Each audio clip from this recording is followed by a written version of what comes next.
Welcome to part 2 of the Planning and Strategic Initiatives meeting, where we are here to discuss the new zoning bylaw, Stage 1 non-residential zones.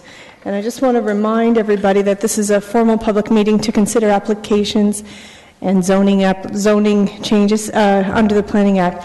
If a person or public body that would otherwise have an ability to appeal a decision of the City of Kitchener to the local planning appeal tribunal, but the person or public body does not make oral submissions at the public meeting or make written submissions to the City of Kitchener before the bylaw is passed, the person or public body is not entitled to appeal the decision. All right, so we have 12 delegations tonight, and we have a 10-minute presentation, I believe, coming first from staff to outline the main points of this new zoning bylaw that has been much anticipated. So I'm going to ask staff to cue in with the... Thank you. All right. Good evening, members of committee and of the audience. We are here tonight to carry on the zoning legacy for Kitchener. It's actually nearly 100 years ago that the City of Kitchener is cited as one of the first urban municipalities in all of Canada to enact a zoning bylaw. And ever since, we have continued to refine it, evolve it to our context, and we even have a few staff members here today that have helped with getting us to this point of having our newest zoning bylaw. We do want to be the best of the best. We want to have a zoning bylaw that other municipalities look at and look to. And so we do have some innovative items that are included in our bylaw. The bylaw that is before you must conform to the official plan, be consistent with provincial policy, and we've even taken direction from regional policy. It is a zoning bylaw. It is a critical planning tool that applies to each property in the city. It does work hand in hand with our urban design manual and urban design guidelines. We've been at this for approximately 5 years. There's been about 10 reports on this topic to council. We've gone through a significant public engagement process. We had a statutory public meeting last year, and we're here again at another statutory public meeting with a recommendation for approval. A lot has gone into preparing this bylaw, a lot of background work. We've prepared this in concert with a number of internal divisions and external agencies. We really appreciate all the help from our transportation group. They've really helped us take it to the next level as it relates to a lot of our parking regulations and a number of things that are going to set us up positively to the future, as well as our economic development staff, because there's a lot of implications this can have with our downtown and with our employment and commercial areas. Thank you, Brandon. So what is in Stage 1 of the new zoning bylaw? Essentially, it's bringing forward a new zoning framework for all non-residential lands in the City of Kitchener. This includes lands such as the urban growth center, employment zones, mixed-use zones, commercial zones, institutional zones. By and large, these zones are replacing the existing roughly 30-year-old zoning bylaw 85-1. We are bringing forward zoning in Stage 1 of about 3,500 properties, which in total make up about 50% of the land mass in the city. Now, what is not within scope of Stage 1 of the new zoning bylaw is the residential zones. So we will be expanding a little bit later on in the presentation on the timing for that. Furthermore, over the last several years, there's been a number of other initiatives brought forward to council. This includes the planning around rapid transit station study, parts, recommendations out of the residential intensification and established neighborhood study, RIENS, and more recently, the neighborhood-specific review areas, including Victoria Park, Civic Center, Cedar Hill and Schneider Creek, and Lower Dune, which will be coming as well. So these lands are not being assigned new zoning through Stage 1. Perhaps the best way to think about it is this new zoning framework brought forward in Stage 1 will establish the Kitchener zoning framework moving forward, and will make it a lot easier to apply new zoning to some of these parts areas, continue implementing recommendations from Rienz, and moving forward with zoning in some of the neighborhood-specific, the central neighborhoods in the city. This map shows the boundary of the city of Kitchener, and the lands in dark blue are those non-residential lands, so the 3,500 properties being zoned in Stage 1.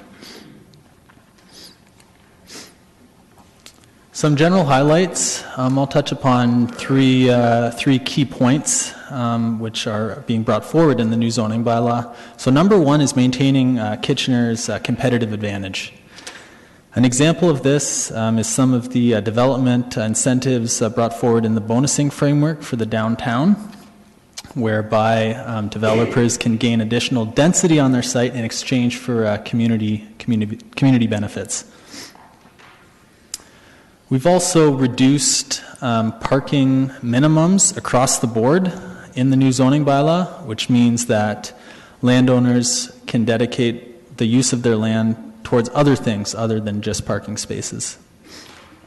Secondly, we've introduced in the new zoning bylaw a series of progressive new measures. This includes things such as requiring indoor covered bike parking spaces, outdoor bike parking spaces, provisions for electric vehicle requirements, among many others. And lastly, the third point I'd like to highlight is that this remains, as Brandon alluded to, a very Kitchener-based zoning bylaw. It is not a template. It's been catered very much to the local context. A specific example of this is something we've brought forward in the final version of Stage 1 here, is that essentially all existing buildings that are currently operating under zoning bylaw 85.1 are going to continue to be legal in the new zoning bylaw. So we've adapted that to allow uses to change in them, in these buildings, etc. So how does Stage 1 compare to the existing zoning bylaw 85-1? So I'll just touch on a few key points again, and following the presentation, staff would be happy to expand on any further points of clarification. Across the board, the new zoning bylaw is much more condensed than the current one. A lot of the information is in one place, whereas in the current zoning bylaw, it's in a few different locations. For instance, the downtown, there are currently 7 downtown zones in 7 sections of the current zoning bylaw. Moving forward, that's been consolidated into 4 zones in 1 section. So that's a recurring theme across all of the new zones being brought forward. As mentioned, the bonusing framework being brought forward includes a list of predefined community benefits directly in the zoning bylaw. This is a new approach that, to our knowledge, has not been implemented elsewhere in Ontario. It makes the community benefits very clear, as well as the additional density that you can get on your site, and this is in the downtown. In the industrial and the institutional lands, the key theme there is protecting those uses. So for instance, if you have a manufacturing use in the industrial zones, or a community use in the institutional zones, a school, a place of worship, a community center, etc., those uses are being protected in the new zoning bylaw moving forward, as there is a finite supply of those types of lands. The commercial zones continue to be very flexible in terms of allowing retail and other uses, and the built form regulations are fairly not as restrictive in that zone, so to speak. The mixed-use zones are intended for a mix of residential and non-residential uses, and they are the structure of the zone is set out in a way so that the built form that comes out of those zones can be transit-oriented, conducive to a number of different users. The last point I'll touch upon is the parking provisions in the new zoning bylaw. So, as I mentioned, lower minimum parking rates across the board. This includes no parking minimums at all in the downtown. And other provisions have been introduced as well, so bike parking and electric vehicle parking. This zoning bylaw has been underway for between 4 and 5 years, and I will pass it on to my colleague Sarah to touch on some of the engagement highlights. All right, thank you, Richard. So throughout this 5-year process, we have gone above and beyond the Planning Act requirements in terms of engaging our stakeholders and the public. We have sent out property letters to all affected property owners. We have advertised on our website and within the newspaper. We've held 10 open houses in which we had approximately 450 attendees, and we met with city advisory committees and stakeholder groups. This engagement effort has yielded a lot of interest, and we responded to over 2,000 inquiries and comments either by phone, staff letters, and individual meetings one-on-one. So needless to say, there have been lots of eyes on this document throughout the process, and this has resulted in many changes from the first drafts that staff proposed, and then resulted in an improved bylaw that we have before you today. Most recently, at our statutory public meeting last April, we received approximately 110 oral and written submissions, and staff responded to all these submissions and made changes where they felt appropriate. However, there are some changes that were requested that staff did not make, and we could not support because they were not consistent with our official plan or other corporate initiatives or documents, or did not comply with provincial or regional policies. So we anticipate that this may be what much of the discussion today will be on, where we've had disagreements on these matters.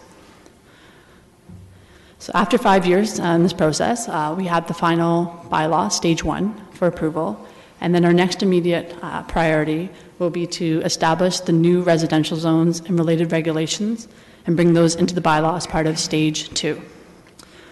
Following that, we will apply the zoning within our approved parts areas in and around the downtown and within along the LRT. And after that, we will begin applying our new residential zones ward by ward in 2020. That concludes our presentation, and if you have any questions of staff, we'd be happy to answer them. Thank you very much for the presentation. We have Councillor Singh. Just quickly, I was planning on declaring this before, but then I thought I'll leave it till the end, but I think it's probably prudent to do at the beginning of the meeting a conflict in the downtown area, as my parents own property in the Arthur Place lands. So if that can be voted separately amongst the downtown properties. You bet. Thank you. Councillor Davey, questions of staff? Yeah, thank you. Just remind me what happens now again. Because obviously we get concerns all the time, and we're introducing some new aggressive, and I'm generally supportive of it, but aggressive, progressive measures. So help me out in an example, like a parking situation where we have a parking maximum, and the owner at the end of the day or whatever gets a proposal that doesn't meet that parking maximum. What is that property owner's, what are their options in changing that? Like, would they have to go for a zone change, for example, like a full zone change, if like the parking maximum is something like that? So I'm not familiar with the figures, but say it's like 3.5 or something like that, and they need 4. Would they have to go for a full zone change for that, or is that something that there's a committee of adjustment type of option? Through the chair, if a landowner is moving forward with a proposal where the number of parking spaces they are proposing on their site is more than what the new zoning bylaw allows through the maximums, a process such as the Committee of Adjustment would be the likely route that would take if that was, for example, the only relief that they needed. One of the key things to keep in mind with the parking maximums is that if it's an existing site that already has more spaces than the new maximum would allow, the number of existing spaces is the new maximum. So based on the studies that have informed the parking maximums, and a lot of that is demand-based as well in terms of how much different uses actually attract in terms of vehicles, we do believe that most uses should be able to be accommodated well within the proposed maximums. Okay, so it would be a minor variance then. I guess the next question that's going to be a tough one to answer then is, when does it not become a minor variance? Like would something as simple as parking ever come to a zone change application request if it was that far from the maximum? Through the chair, typically not. Okay, thank you. Okay, thank you. So let's start with our delegations. And first up, we have Dale Woolner and Larry Kotzeff.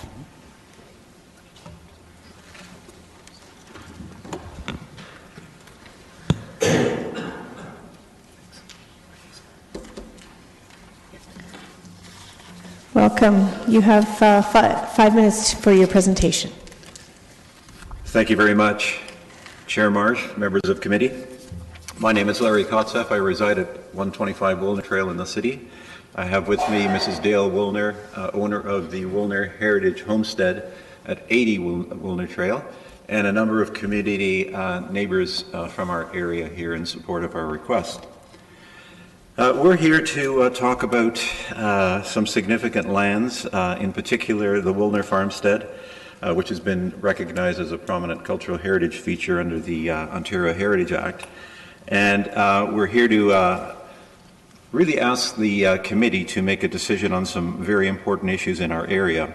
Our letter dated April the 15th, provided to all of you, went through much of the background information, the history and the justification related to our request, and really addresses a significant asset in the municipality and for residents of the city.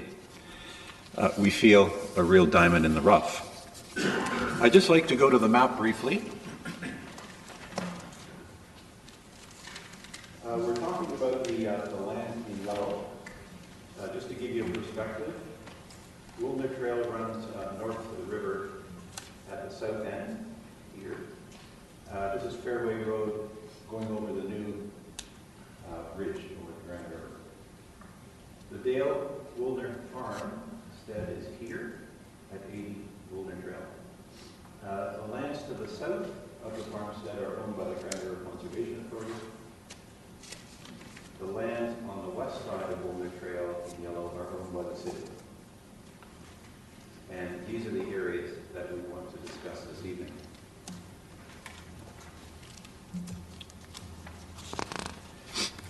In particular, those areas accommodate about 10 acres of land that we feel should be identified as parkland, passive parkland, or remain in its current zoning, which is agriculture. Basically, since May of last year, when we appeared before the committee before, we've had liaison with staff here at the city, staff at the Conservation Authority, and in fact, we have submitted in writing our request to the board at the Grand River Conservation Authority, which seems to line up with their wishes. Just to give you an impression, the lands south of the farm, owned by the Conservation Authority, have not been declared surplus to their needs. The lands to the north of the farmstead have been declared surplus to their needs, and they're dealing with them in a different fashion.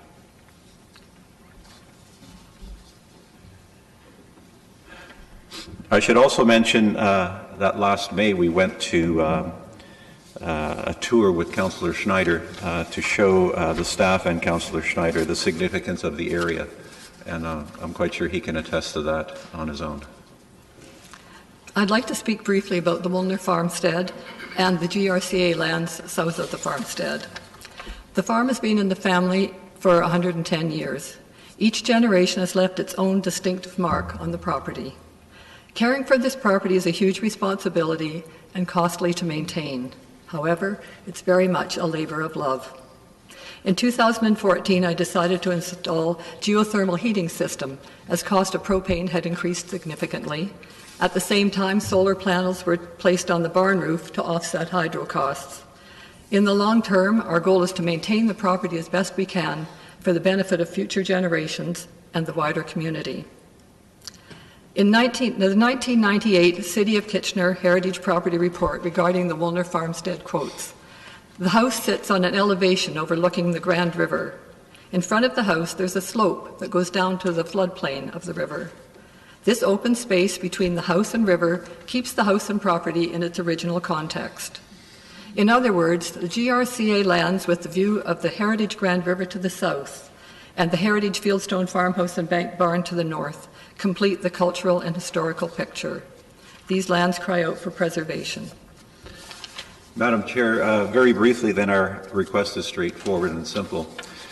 We'd like the lands that are owned by the city and shown in yellow on the map to be zoned as natural heritage conservation and or open space and recreation, and the Conservation Authority lands south of the farmstead to be zoned as agriculture. All is respectfully submitted and we feel in conformity with the official plan. Chair Marsh and members of Council, our community members feel our request conforms to the policy framework in place for the City of Kitchener and should be recognized as we have proposed in the Kitchener zoning bylaw being considered this evening. We previously provided a petition which included approximately 100 residents from the Woolner Trail community who support our request. Chair Marsh, thank you for the opportunity to make our submission this evening. In addition, we'd invite members of Council to join us touring the subject lands in order to appreciate the richness, beauty, and cultural heritage value that this area adds to our city. We're available for any questions from committee members. Thank you, and we do have some questions for you. Councillor Schneider. Thank you, Chair Marsh. Thank you again for coming in, Dale and Larry, and I really appreciated the tour that we had with our staff as well. So you are only concerned about the land shaded in yellow. This is the area that you want to protect. That is correct. Okay. I know we had discussed, this being very close and part of the Grand River Park, and I think we've had discussions about the need for passive park areas. So this is something that I agree with you on. I've spoken to staff, and there's a bit of a process going on, but I will definitely be pushing and encouraging members of council to, when the time comes, to have your wishes come true. Thank you very much. I think for the benefit of committee, the tour showed a number of things in terms of the lie of the land, especially when you're at the river level, looking up the road, in terms of the gradual slope up from the hazard lands. And in particular, what we've experienced, in particular recently, in the past several years, is the fluctuating climate change that has affected rainfall in the area, and I would call it more than normal flooding that has been experienced in the past, like a 100-year storm. It seems as though the 100-year storm is valid, but at the same time, there's a lot of activity from a climate change point of view that has been happening in between that lengthy period of time. Okay, thank you. Thank you very much. That's all the questions we have for you. Thank you. All right, next up we have Hal Yeager.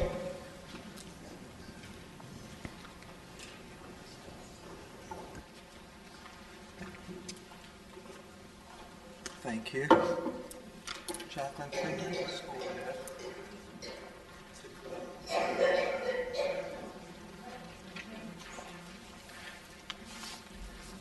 Welcome, Hal. Thank you. I was going to make a PowerPoint presentation as well, but I don't see a clicker. Thank you. Cool. Thank you. Here we go.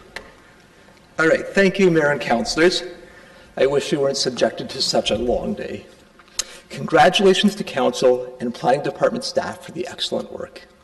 I have 4 suggestions to improve the proposed bylaw, having already engaged with the Crosby process, the Planning Department, members of Council, and a wide array of the community. The proposed bonusing provisions are 2.0 floor space ratio for devoting between 25 and 75% of the dwelling units to affordable housing. Please consider the implications. In scenario A, a builder devotes 25% of the dwelling units to affordable housing and is rewarded with 2.0 floor space ratio. In scenario B, a builder devotes 75% of the dwelling units to affordable housing and is rewarded with 2.0 floor space ratio. The reward for making 75% of the dwelling units affordable housing is the same as for 25%. Why would anyone then ever be incentivized to provide more than 25% of their units as affordable housing? Scenario C. If a builder allocates 10% of the building's floor space to dwelling units and allocates 25% of the dwelling units to affordable housing, the builder can then add 2.0 floor space ratio, which can amount to a 66% increase in the overall floor space of the entire building, while only providing 2.5% of the total floor space to affordable housing. This provision is neither fair nor productive. Please direct staff to revise the provision so that bonus floor space increases in direct proportion to the floor space devoted to the communal good. 2. In various instances throughout the proposed bylaw, height limits are defined only by number of stories. This vagueness does not permit neighbors certainty of the actual permitted height. Moreover, some zones do not have any form of height limit. As every zone bears influence on its neighboring zones and the community at large, each and every zone definition needs specific finite limits that respect neighbors, the adjacent neighborhoods, and the public realm. Please direct staff to assign all physically measurable zoning limits a finite measurement expressed in meters. 3. The proposed bylaw defines a mixed-use zone for certain lands within urban corridors and sets the maximum height at 25 meters. To address the required transition to low-rise residential zones, the suggested accommodation within mixed-use is A, a 7.5 meter setback, and B, a 3 meter step back from the 6th story. Despite the 14 meter increase in maximum height, the 7.5 meter setback is no increase at all over the generally required rear yard setback. And even with the step back requirement, the proposed accommodation permits the construction of a 25 meter high building set back 7.5 meters from the lot of an 11 meter high building. I do not think the proposed 225% increase in height is appropriate. It is unfairly punishing to the low-rise residential neighbors who have made life-changing commitments in full compliance of the existing law. We need more gradual transitions. Similarly, the urban growth center needs to be zoned with appropriate height limits, setbacks, and stepbacks to prevent adverse impact on the surrounding low-rise residential areas. We have yet to see requested shadow studies for the proposed maximum heights and minimum setbacks and stepbacks. So, could I have this?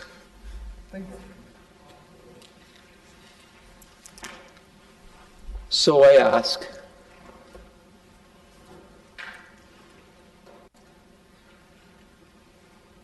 that you please direct staff to resubmit the zoning of the urban growth center for council's approval after the community has responded to the requested shadow studies, and where a mixed-2 or mixed-3 property abuts a low-rise residential zone, revise the maximum height of the base or podium to 14 meters, and insert a provision that the step-back angle above the base or podium not exceed 33 2/3 degrees from level.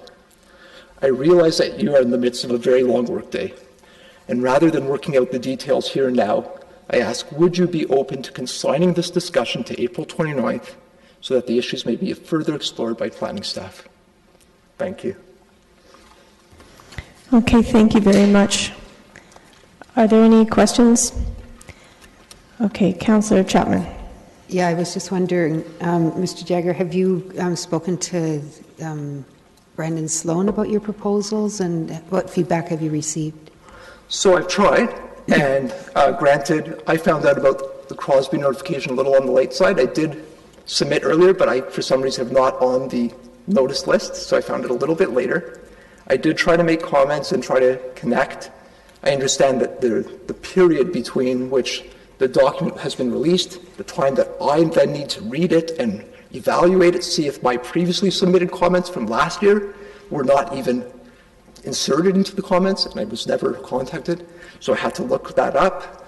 By the time I did that and then was able to form some clear, coherent thoughts, submit it to Brandon and company and to Sarah Coutu and Richard Kelly-Cruz, that there simply wasn't enough time as of today to work it out.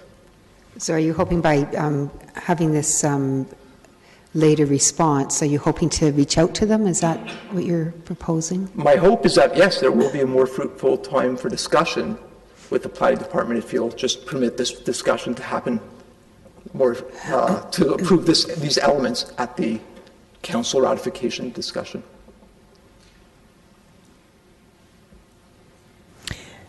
Okay. Brandon, Mr. Sloan, would you like to comment? Sure. Through the chair, the delegation and I spoke on Friday, and staff have some responses to the comments that have been provided, and we thank the delegation for providing it to us in advance so that we have an idea of what's being looked at. I think at this time we can confirm, I'm pretty sure we did not receive formal comments last year specifically on Crosby from the delegation, but the delegation has been involved significantly in the neighborhood-specific work that we're doing, and we have been talking about the exact matter that's before you on the slide right now for many weeks. And so we have a bit more information we can share tonight at the appropriate time when it is for staff to respond. Okay, thank you very much. All right, so I think that's all the questions we have for the moment. Thank you. Sorry, Councillor Chapman, you have the floor. Councillor Gazzola. No, I wanted to hear where we're going with this. Are we going to have staff discuss this now, or will they agree to get together with the delegate? And we have 2 weeks from tonight, I think, before we come back. I think what the delegate is asking, if they could sit down with staff and go over this, and not even to take up the issue tonight. It's been a long day, so they're prepared to meet with staff if staff are prepared to meet with them. Mr. Sloan has a response to that. Through the chair, we'll defer to you as to if you want to deal with each delegation and staff response, or if you want to hold it to the end the way we did this afternoon. I think we presumed we were holding it to the end the way we moved forward from the first delegation. The way we did it earlier, which I think is working. It worked well last time, because what happens is sometimes delegates will have similar issues that we can have staff sum up at the end. That being said, it has been a long night, and if what Councillor Gazzola I think is suggesting is something different, and that's that if staff feel that it would be fruitful to have a conversation with Mr. Yeager outside of this meeting between now and the council meeting, or if you feel that you have given all consideration to his suggestions already, please let us know. Our recommendation is going to be that we continue to consider it tonight. Okay, so we'll consider it a little bit later, Mr. Yeager. Thank you very much. Thank you. Oh, Mr. Verbanovic, Mr. Verbanovic, questions for Mr. Yeager? No. Well, just as a follow-up to this, to staff from a process point of view, because this afternoon we were talking about leaving some things till committee day, like the next committee cycle, I thought. And so is the thinking that you're hoping that anything that we're going to defer tonight will wait until committee day, or that it would come back to council in 2 weeks, or a mixture of both? Through the chair, and it's to the chair as to how we'll go tonight with the committee administrator, but we've talked about that once we get through the delegations and the questions, there was a motion this afternoon to defer 2 separate, one block plus another property to the May meeting. And so it'll be up to committee later if there are any other properties you wish to add to that, or possibly topics. In this case, this is a topic and this is a citywide implications of this, so staff won't be recommending to defer this one till May. Okay. But standing committee, of course, can still discuss and decide if you wish to. Okay, thank you. Thank you very much. All right, next up we have Mr. Rob Curry.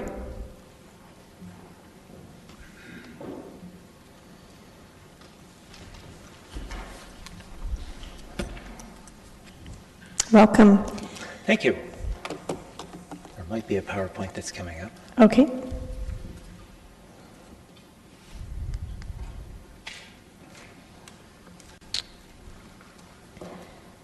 There it is. Ladies and gentlemen, thank you so much for this opportunity to speak to you all again. I so appreciate the fact that you're looking awake and you have your eyes open and you're still making eye contact. How would you feel if someone just arbitrarily cut your net worth in half? Would you shrug it off with a well, or would you be frightened or even terrified? My name is Rob Curry, and I live at 1893 Ottawa Street South, and I'm here representing us and the Path family at 1901 Ottawa Street over the proposed zoning change of our properties to natural heritage designation. And there we are up there on the map of Kitchener.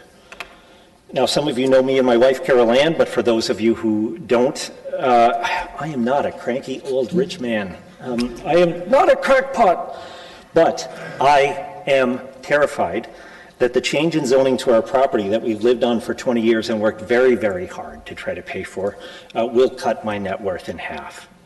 Do we own a land that is a floodplain or a natural rock formation or outcropping or a collection of rare, unheard of species of trees or wildlife? No, we don't. We live in houses like that one that have been there since the 1960s, and we do have some trees in our backyard. Now, I apologize for these pictures. We have had construction work in front of our house for over a year now, and so on most days it looks like a bomb went off on our front lawn. We are surrounded by new development where we live in this corner of the city, and there is much, much more to come, some of it in the same very backyard trees. So we are opposed to the change in designation of our properties into the new NHC1 natural heritage zoning for a number of reasons. One, we believe and have been told that the trees on our property are not significant. We've had 2 lumber companies and a representative of the region in to examine the property. They both suggested the lack of sun, soil, and water has made this lot of trees unhealthy. They're not expensive or rare and apparently not that valuable, sadly. In fact, they suggested removal of many trees to maintain the health of the rest of them for safety reasons owing to the falling of dead trees. Now, there is proposed development completely around us. That's us down in the bottom of this picture that you can see there, and there is multiple slated developments that will lead to thousands of units. It's one of the most active building areas in the city, if not in the region and the country. Now, from this Google Earth view that you can see, and those are Photoshop trees, thank you, Google, but our property is at the top of the screen, and according to the latest maps, there's a possibility that the trees on the left-hand side of that field, the trees on the right-hand side of that field, and the trees in the open field under the hydro corridor leading up to our property line could all be slated for development. And so we feel that there's not a consistency in the decisions to rezone the property in our block. And we kind of feel a little bit like a David and Goliath because we'd like the same rules extended to us, but we're not corporations, and we don't have the kind of money that could be used to further the campaign for it. Another fear that we have is the belief that maybe the city does not know that there's been residences on the properties for decades. If the designation is applied there will be no erecting, altering, or using any structure other than for existing agriculture or conservation. Could we build a swing set for our as yet non-existent grandchildren? I don't know. Could we renovate the deck? We don't intend to move now, but in some point in the future, we would like to sell our house and property, and we're worried that this will be at a considerably lesser amount because of these new and extensive restrictions that will be put on it. The fact that the land is heritage or is proposed to be heritage isn't in line with the damage caused by the construction around us and even the rerouting of water from existing and future development. Now, there's a series of more than 20 drains from the recent development on top of the hill next to our properties. There you can see the line, and they're pointed at 1901 Ottawa. And in fact, since the development has started, there's been such a lack of water runoff that our properties have been flooded a few times. And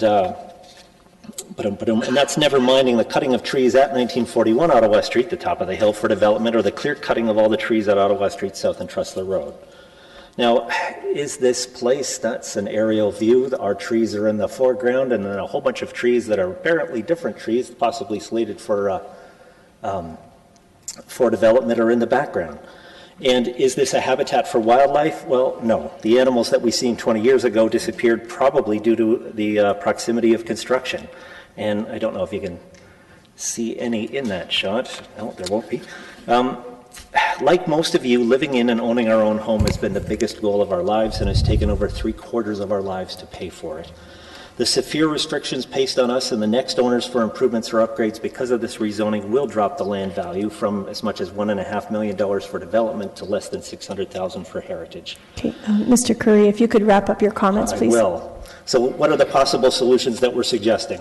Rezone the property for development. This is a win for everyone, and we live and maintain the property until we sell it to another owner or developer. We know that the Region Master Plan says that no extending beyond the rural line. This is within the rural line, and it's in an area where there's a huge demand for houses and development.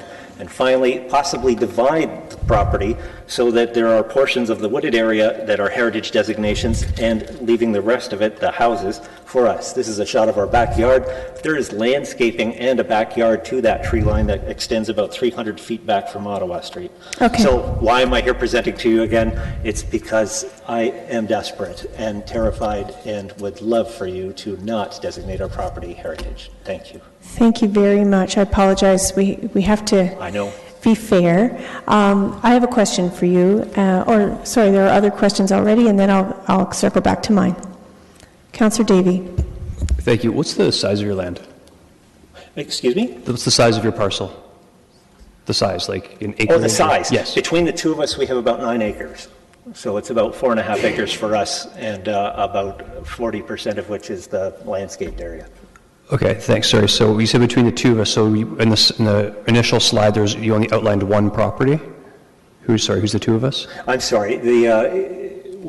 We're living on one property, but I'm speaking for the Pass who are next to us. So the two together are about 9 acres total. Okay. And without going into detail, you suggested a compromise in which a portion of the property is designated as per staff's hope, and the portion is reserved for development. Do you know the acreage breakdown between those two? Between the two of them, I'm not sure. I can say for ours, because we've been out measuring, that it's between 35 and 40% is landscaped. The remaining 60% would be heritage. I think a problem with this property is that it's not parkland, that even though it could be preserved, that people can't enjoy it. We're suggesting perhaps a break, and I would love it if there was a park with all of your names hyphenated as the name of the park, just an idea. I'm not saying it could happen, but that's why we're suggesting a break. Preserve the woodlot as one type of zone and our residential areas as another type. Okay, thank you for coming in. Thank you. And so, sorry, I missed that. You're suggesting that your lot, both of them be cut, be severed in a way in terms of the two different types of landscape you have now? That's what we're suggesting as a possible solution to this. And you've discussed this with staff, I remember. Is that? I believe so. Yeah. Yes. And what is the current zoning now? The current zoning is A1, so agricultural with some residential. Okay. All right. Well, for now, that's all the questions we have. Thank you. Thank you so much. Okay. Next, we have Scott Patterson from LaBreche, Patterson and Associates.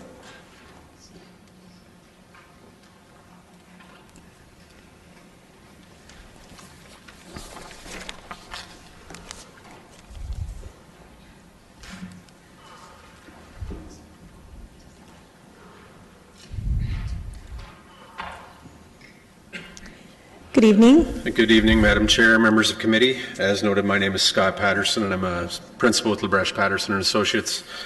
I'm here tonight regarding the property located at 149, 151 Ontario Street North and 21 Weber Street East, which is outlined in red on the air photo on the screen.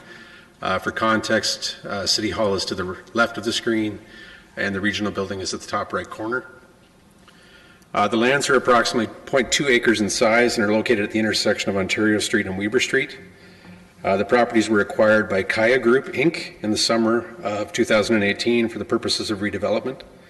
Kaya Group are a local development company that are currently working on multiple projects in Kitchener and the region.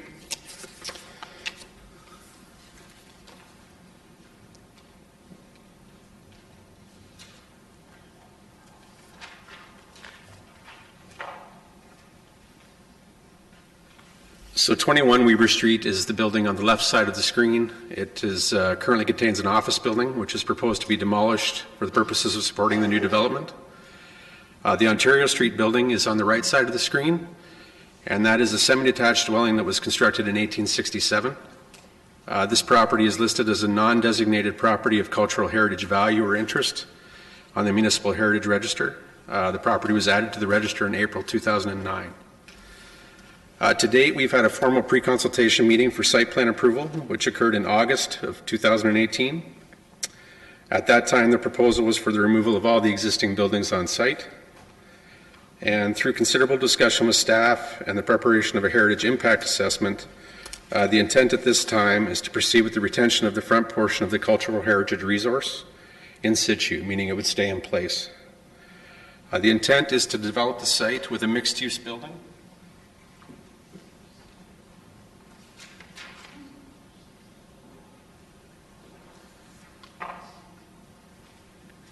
And please note that these are draft. Mixed-use building with non-residential uses at grade and a residential tower above. The facade and a large portion of the building at 149, 159, or 151 Ontario Street would be retained and form part of the new project. The structure would form part of the base of the tower, and the interior of the building would be retrofitted to become either ancillary uses to the residential or part of the non-residential uses at grade. We have a Heritage Kitchener meeting, which is scheduled for May the 7th, where the development proposal, including the retention of the existing building as part of the redevelopment project, will be discussed. And we have a minor variance application, which has been submitted to the city and is proceeding for a Committee of Adjustment meeting on May the 21st. The landowner and our development team have been diligently working on this project and are pleased with the direction it is heading, with the goal of now keeping the cultural heritage resource as part of the project. The current zoning on the property is D4, which is the office district zone of the current bylaw. The new bylaw you are currently considering would see a change in zoning for the property to UGC1. The new zoning would have implications on the project as it is proposed today, and as such I am here tonight on behalf of the landowner seeking a deferral of the zoning for this particular property until May 27, 2019. The deferral would allow us to complete the Heritage Kitchener meeting, and it would allow us also to complete the Committee of Adjustment meeting on May the 21st. We are also finalizing the formal site plan application to the City of Kitchener. As noted, we have been in this process for a considerable period of time with the formal site plan pre-con last August.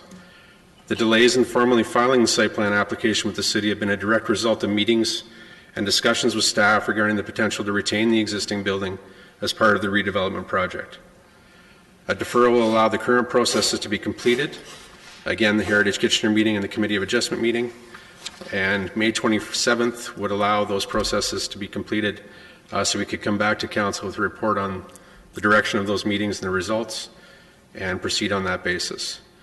And respectfully, for those reasons, we'd request the deferral for this particular property until May 27th. If there's any questions, I'd be happy to answer them. We have some, yes. Councillor Singh. I'm sorry, I must have. Oh, okay, Councillor Davey. Yes, sorry, I just missed the very beginning of your presentation. The home here, is it already designated or is it listed? It's listed. It's listed, okay. So through the heritage discussion, this is the proposal you're coming forward with. Have you, I'm guessing you've engaged with staff in terms of demolition as well, and I'm assuming there was a no to that request? Through you, Madam Chair. The original pre-consultation meeting looked at demolishing the existing buildings. Yes, through a draft HIA and discussions with staff, we came back with a revised proposal to maintain the building in context and the way it's shown on the image. Yes. Okay, I have many thoughts beyond the scope of this discussion. Thank you. Thank you, Councillor Ioannidis. Thank you, Chair Marsh, and thank you, Mr. Patterson, for coming in Can you, I didn't hear who the ownership is. The ownership is Kaya Group. Kaya Group, and you said they have other projects on the go in the city, you're saying? Yeah, they're a local development firm. Sean O'Neill is here tonight. He's one of the principals of the firm. Do small-scale developments. This would be one of the larger projects they've entered into. My office probably has 8 projects on the go with them right now, scattered throughout the region. Okay. Because I never heard of their group at this scale before, so just curious to see. Okay, thank you. Okay, there appear to be no questions from the committee at this time. I have one. Is this development, the way that you've got the picture here today, is that meant to be incorporating the heritage into the building? Yes, the discussions we've had with staff, including your heritage planner on staff, have been to keep as much of the building as possible and basically to construct the new building around it, so to speak. So the back half of the building would be removed or incorporated into the inside of the building. The front half of the heritage structure, the way you see it there, would form part of the new development and would be part and parcel of the new building. Okay, thank you. That's all the questions we have. My apologies. Good thing you didn't move too fast. Councillor Singh. Yeah, this time it was a mistake. So just looking at the proposal, and I appreciate it is just a proposal for the time being. What's the FSR that you guys are aiming to achieve here? The FSR, through you, Madam Chair, the FSR on this plan is approximately between 11 and 12. Wow, and the parking? There currently is no parking proposed in this. Retaining the existing building does not allow for underground parking, and due to grading and the existing building, there's not an opportunity for existing surface parking to be created as well. Okay, thank you. Okay, so what you're proposing is to just keep the allowable FSR from the previous zoning, but to have the zero parking allowed, that would be allowed in the new zoning. Is that my understanding? Through you again, the purpose of the minor variance that we're seeking is actually to implement the parking reduction that's sought or allowed in the new bylaw. Okay, great. Thank you. Okay, next we have Steve Burrows.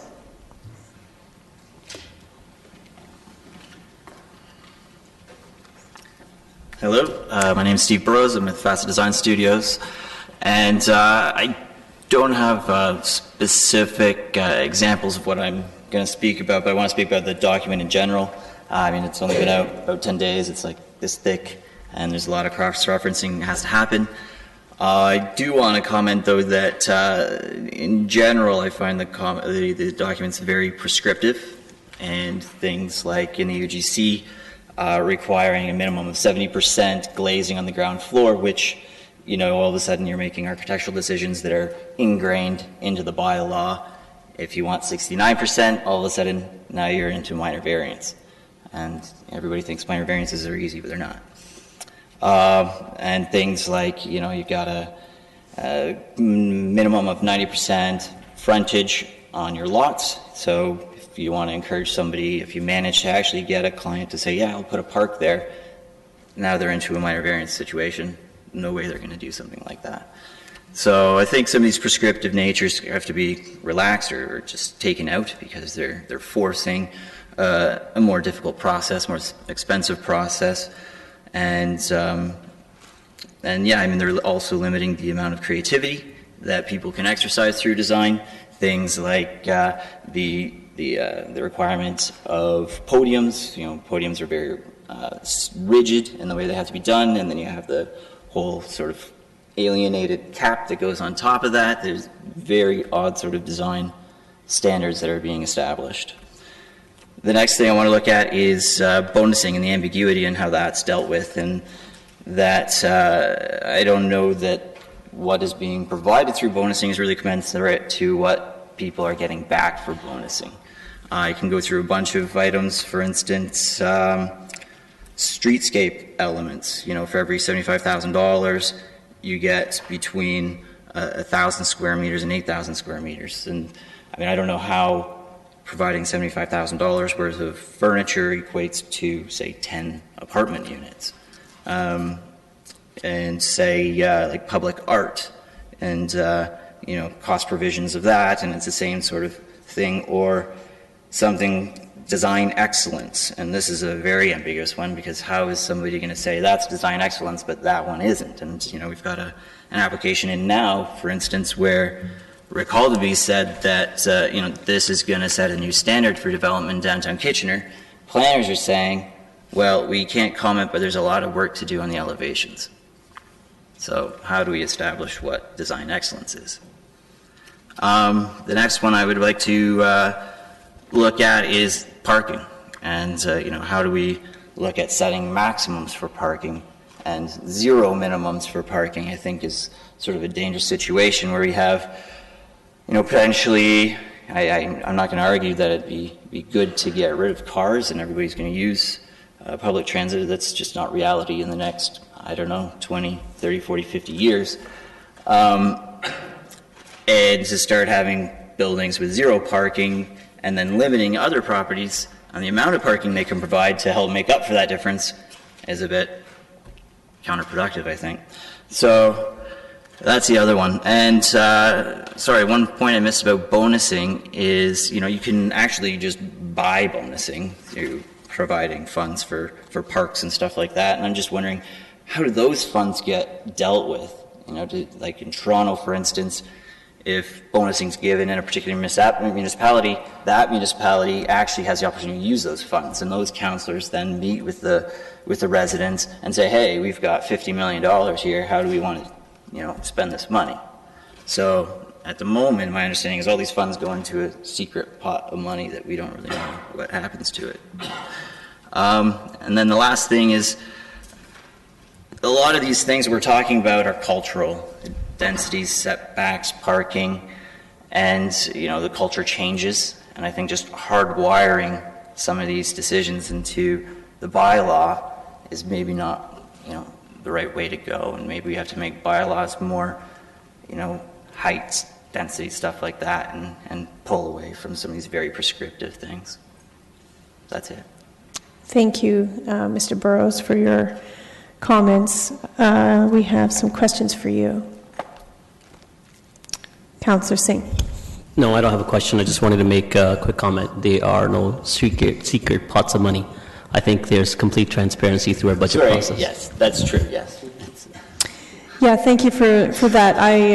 I too wanted to comment on that. Of course, that nothing is behind closed doors. All of our meetings are public except for when we're dealing with very specific criteria.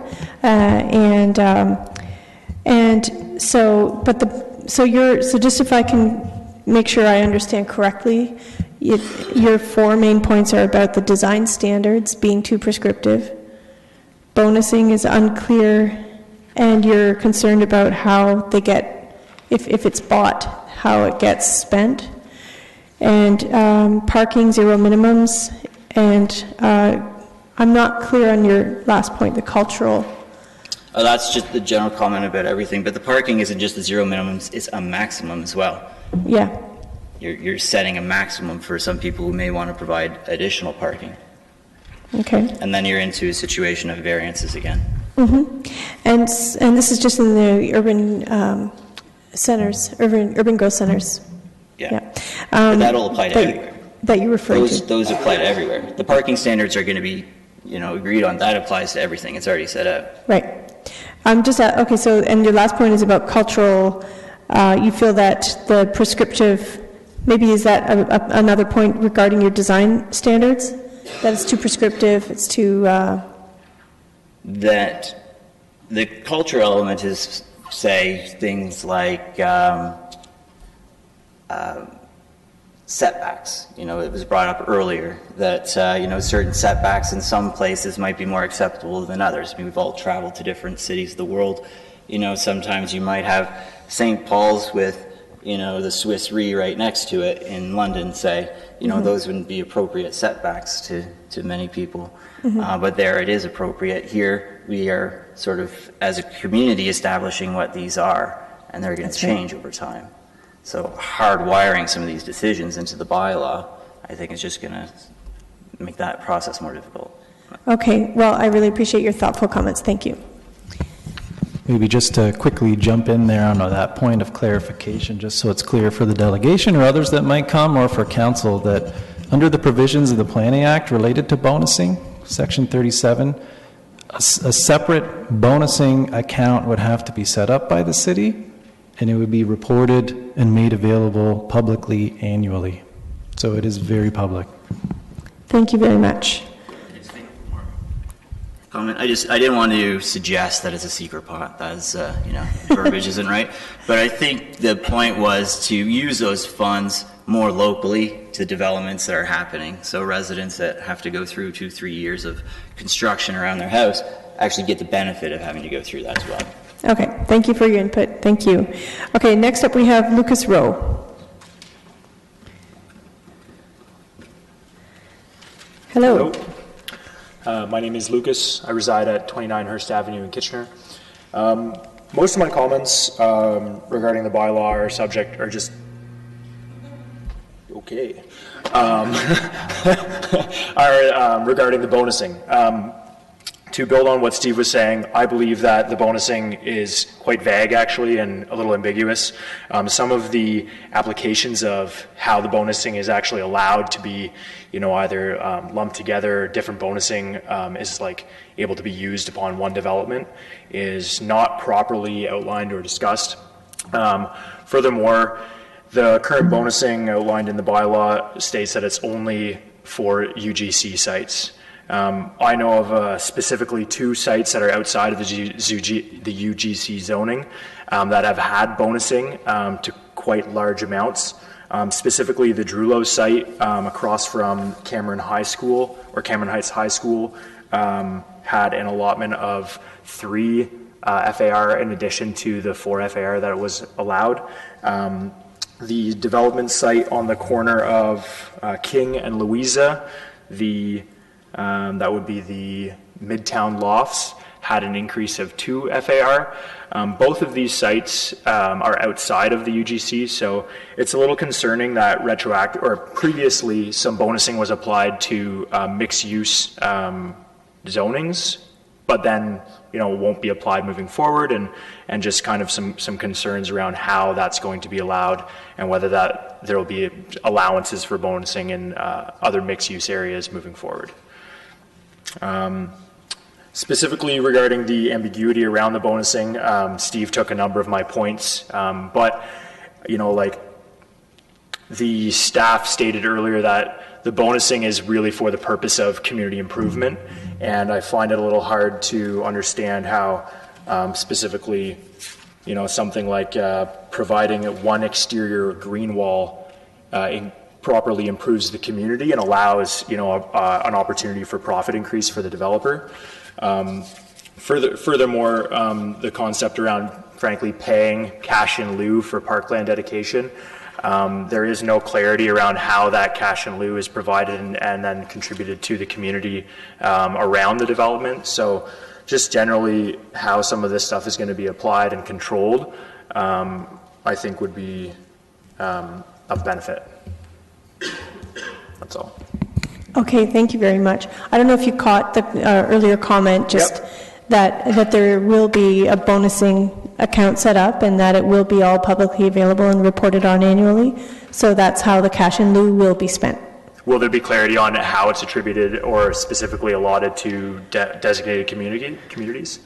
I think that that's yet to be exactly determined, but I think that staff will be able to comment more thoroughly when it's their time to comment, okay? Yeah. All right, do we have any questions? Yeah? Councillor Johnston. Yeah, thank you. Not so much a question, but if a couple of people mention this, and I think it's maybe something important for us to take a look at and make it clearer. So if we can do that as a takeaway to staff, I think. Thank you very much for both of you for bringing that up. Then. To further, I think the bonusing is a great idea. allowing developers to provide tangible community benefits is a fantastic way for everyone to get their needs met, but I think there needs to be clarity put in it so that not only are developers clear on what they're able to achieve, the community residents around are also able to be clear on, okay, this is what's being granted to the developers, but these are also the things that are going to be granted to us right now. Also, for prospective investors, knowing and having a tangible idea of what kind of opportunity a site has is really important, and that's going to drive a lot of investors coming from outside regions or even internal investors from within Kitchener, putting energy into the community. Thank you very much. Yeah. All right, those are all the questions we have for now. Thanks. All right, so next we have Mr. James Wood.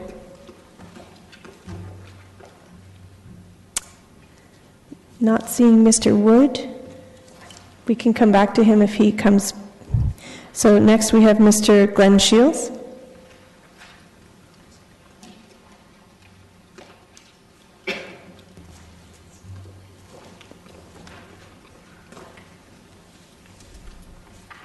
Hello. Thanks, Madam Chair, members of council. I was here a year ago and made some remarks to committee on the Crosby project, and I'm back here one more year again to emphasize some of those points. And I guess it's kind of apropos that I followed these two gentlemen because a lot of the comments I have echo some of those same sentiments. Before, however, I do want to say that the new bylaw on the whole is a good thing. There's a lot of really positive attributes here. There's a lot of work that's gone into this bylaw. It's a daunting task, and I admire the folks who pulled it together. But that being said, we still have some concerns, and I think these concerns as well echo some of the previous comments that you heard tonight and indeed this afternoon as well. Excuse me. We do an awful lot of work in the downtown area and a lot of urban redevelopment projects. So my remarks are going to be focused on the urban growth center, or downtown as I still prefer to call it, and the mixed use areas. The new zoning regulations are really based on a principle that our built form should be highly regulated, and it's a very prescriptive approach, as Steve has indicated. We'd prefer to see a more flexible approach, one with principles and objectives and good design guidelines to steer development. It's really a question of, do we want to take a really quantitative, if you will, approach, or a more qualitative kind of approach? And what we've got now is one, again, that I think has a lot of regulations in it. And indeed, those are on top of a lot of the other documents that we've got to adhere to and have regard for. We now have the tall building guidelines, we have the urban design manual, and that's being updated, and there's a lot of new directions coming out of that.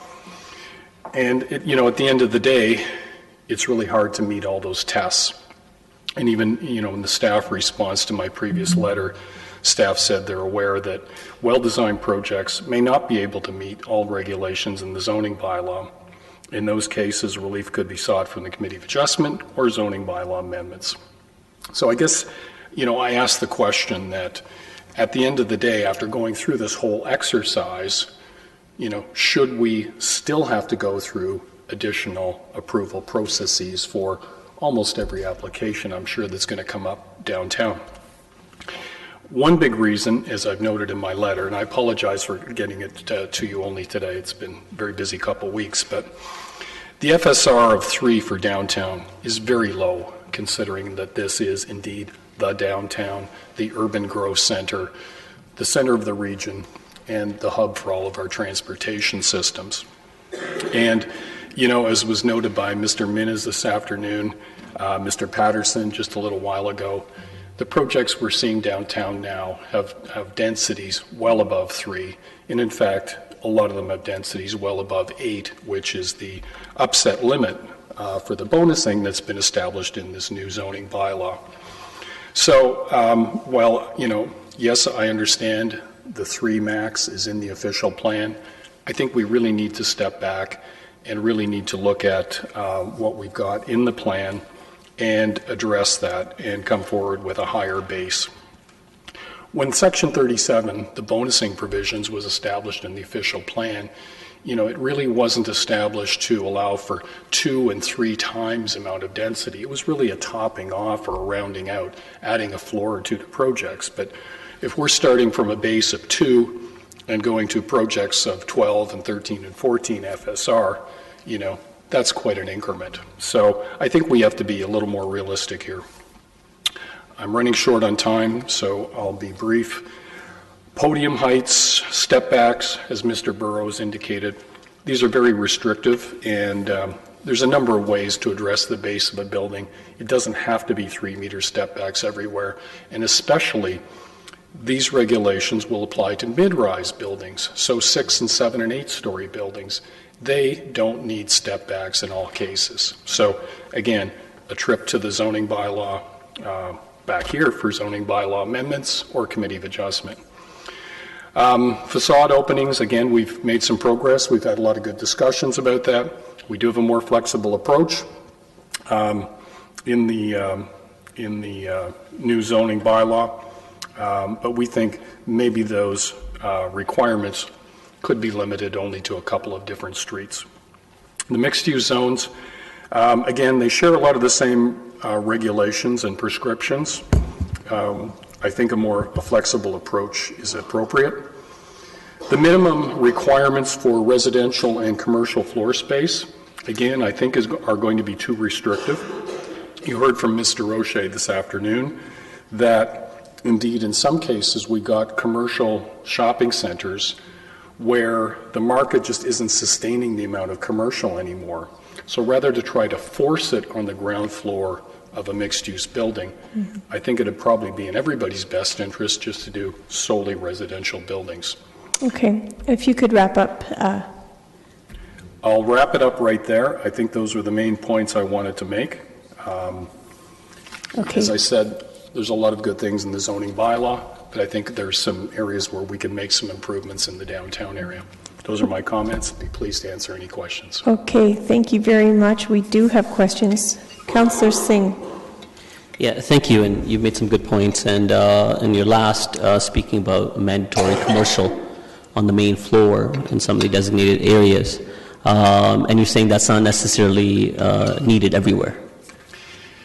Mixed use is good. As planners, we love mixed use, no doubt about it. But again, it's really hard to make commercial work everywhere. We've got a lot of commercial in our community, and most communities are like that. Even now in Toronto, you can see a lot of mixed-use buildings where they've got a heck of a lot more people around than we do, and the ground floor is vacant. No, I agree with you. I don't think it should be forced. The market needs to, push that. So, what do you think of a consideration if the commercial on the main floor allowed bonusing? So a developer may be encouraged, and again, they would only go ahead if the pro forma would be appropriate for them to have commercial on the main floor. Yeah, I think we should take out the prescriptive part that you have to have commercial on the ground floor and res above. Again, if the market, if we wanted to see these sites redeveloped and the market was only going to provide residential, then there's no use trying to force the commercial part in. Yeah, thank you. I agree. Okay, thank you. Those are the questions we have right now. Thank you. Thank you. Next, we have Mr. Brandon Flewelling. I apologize. Good evening, Flewelling. Thank you. Good evening, Madam Chair, members of Council. My name is Brandon Flewelling. I'm from GSP Group. I'm a consultant. I'm here to speak about two specific properties that are both industrial properties. And as we heard at the start of from the staff presentation, part of the goal of the new zoning bylaw is to protect industrial areas, to look at a range of use and options. There's a comment about existing buildings and the legal grandfathering of existing uses. The properties I'm speaking about, the first one is at 108 Aaron Street, and it has an associated parking lot at 184 Bright Up Street. This is an existing or a recent 2010 adaptive reuse type of building. It's demised into a number of smaller spaces. There's 14 individual units. Currently, there's 12 tenants in the building. And I'm speaking to letters that I did submit earlier today.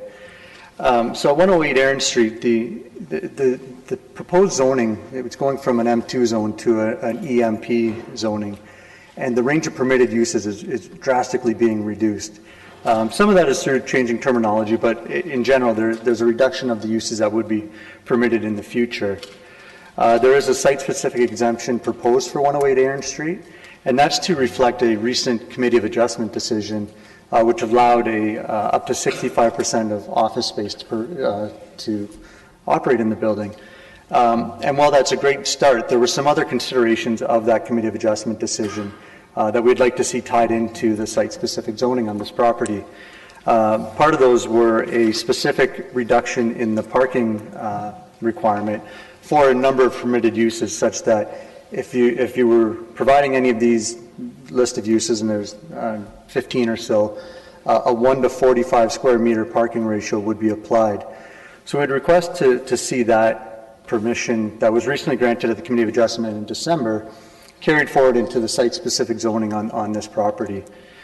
The staff report for the Committee of Adjustment reflected official plan policies that state that, some industrial areas act as transitional types of uses. This building falls within that category. It's not an appropriate building for large-scale manufacturing. There's a number of other uses, but because of the adaptive reuse, it's really a landing spot for a lot of new businesses coming out of Communitech, for example. And the types of tenants that locate there, they're early-stage businesses.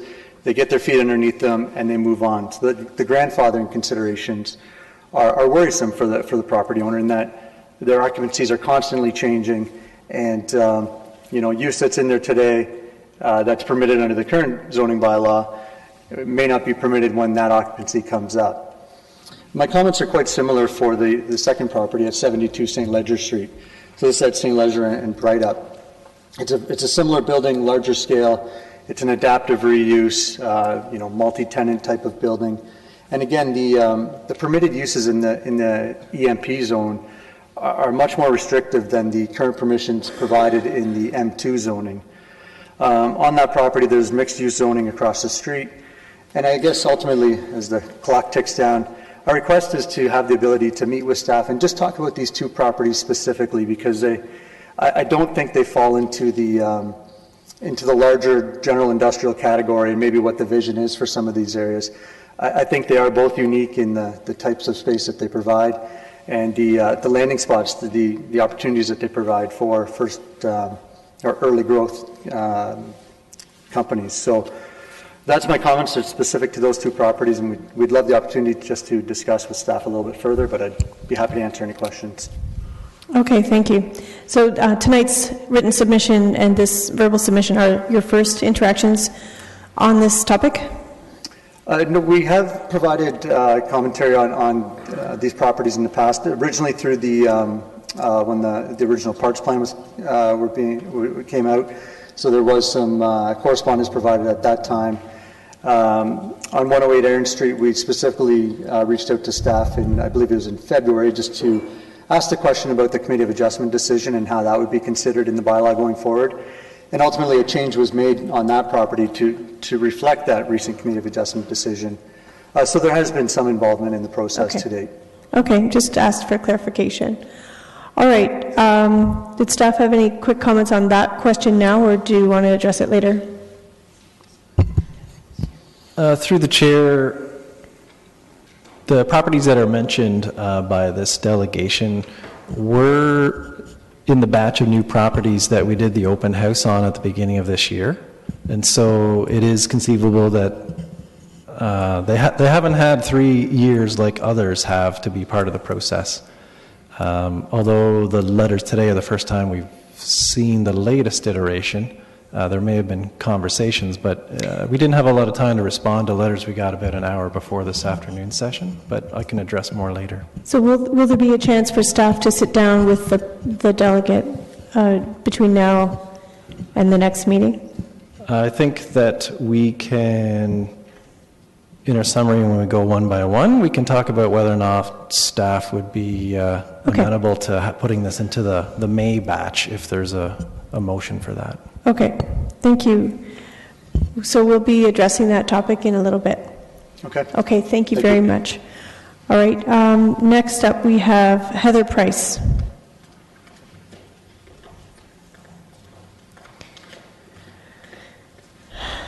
Hello again. Hello, Madam Chair, committee members. A pleasure to be here again today. This evening I'm speaking to you on behalf of 4 property owners, all of which are in downtown Urban Growth Center proposed zoning. And I'm speaking to the submissions that were made dated April 15th on these properties. The property owners are 100 Vic GP Inc., 114-120 Victoria Street South Inc., Glovebox 2019 Inc., and 24 Gaukel GP Inc. I almost used my whole first minute listing them all off. So those generally correspond with the municipal addresses in question. So the developments are Charlie West at 24 Gaukel and Charles, and the consolidated development at 100 to 120 Victoria Street South. All of these properties have been subject to planning approvals over the years, including official plan amendments, zoning amendments in some cases, site plan approval for all, and building permits have been issued for all. Our clients are concerned about being caught in the transition with the new Crosby bylaw coming into play. We have made submissions in the past, in the last draft, and are pleased to have worked with staff to kind of tailor some site-specific regulations for some of these properties.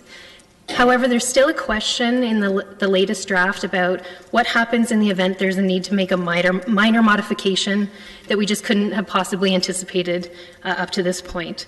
And I've made reference to a few of those examples, and they have happened on all of these properties already. So example being, for Charlie West, for example, we are going to Committee of Adjustment tomorrow to consider an adjustment to the second floor plan whereby parking stalls will be reduced, residential units will be added. That change, if it's approved by the Committee of Adjustment, will necessitate a site plan modification. And we're not sure how that would happen if that site plan modification is filed after the Crosby bylaw is in force and effect. Essentially, the concern is that all of the regs of the UGC zone could kick in at that time. And all of these approvals that the property owners have gone to great lengths to secure may be in jeopardy. So I think that generally captures the nature of the submission for all 4, and I'd be happy to answer any questions they might have. Okay, thank you. Any questions? All right, not at this moment. Thank you. Okay, thank you. Okay, next we have Larry Himmelman.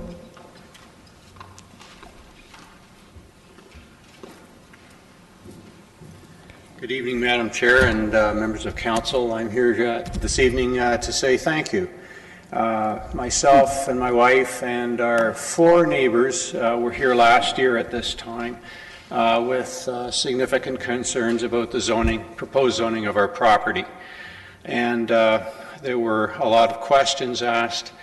And I'd like to thank our ward councillor, John Gazzola, who organized a tour of the 5 properties with other council members.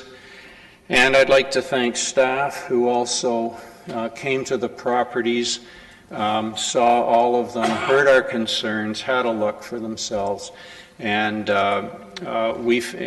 that resulted in a written response from staff to us in November. Staff met with us at that time and answered our questions about it, and we had some dialogue.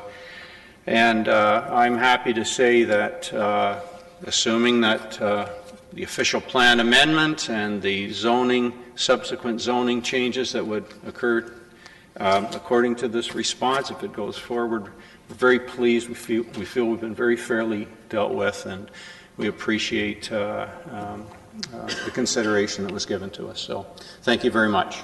Well, Mr. and Mrs. Himmelman, Larry and Monica, thank you so much for sticking around just to give us that good news. I really appreciate it. We'll allow it for this moment, but we actually don't usually allow clapping or booing in the gallery. So, but thank you again. You don't feel you have to stick around for the whole meeting if that was all you wanted to say. All right, next up we have Mr. John Gibson.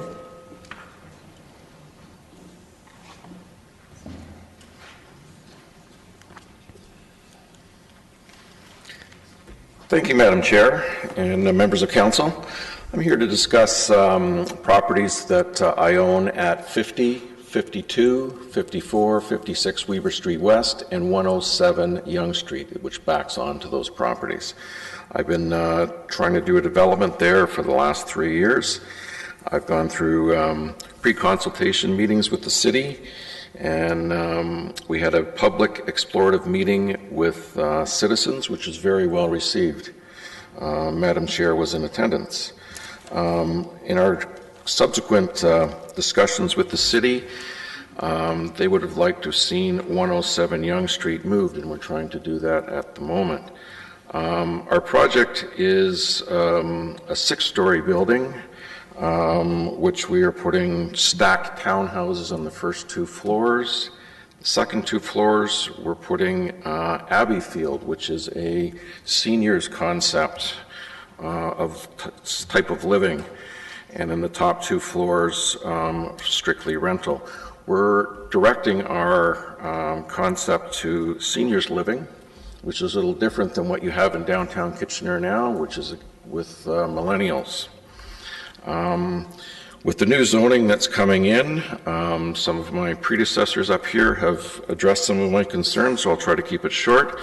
I have a concern about the min-max with regards to parking being a little bit too restrictive, which may affect my development. I also have concerns with regard to the FSR. Mine would drop from 4 to 2, which is very restrictive, and it would also affect property values in the area.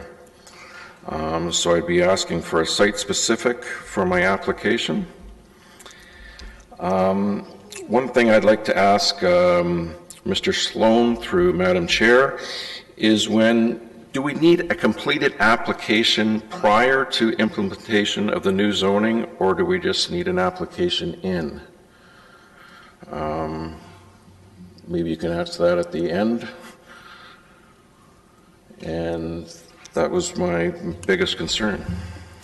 That's a valid concern, Mr. Gibson, and it will be answered. So thank you very much. Thank you. All right. There appear to be no questions for you. Did Mr. John Wood enter the... It's not John, sorry, James Wood. Come. No? Okay. Well, are there any other people who are here who had wanted to speak but did not register? Okay, so that appears to be all our delegations. So, members of committee, if you have... Oh, sorry. Oh, hello. Sorry, I didn't see you. That's all right.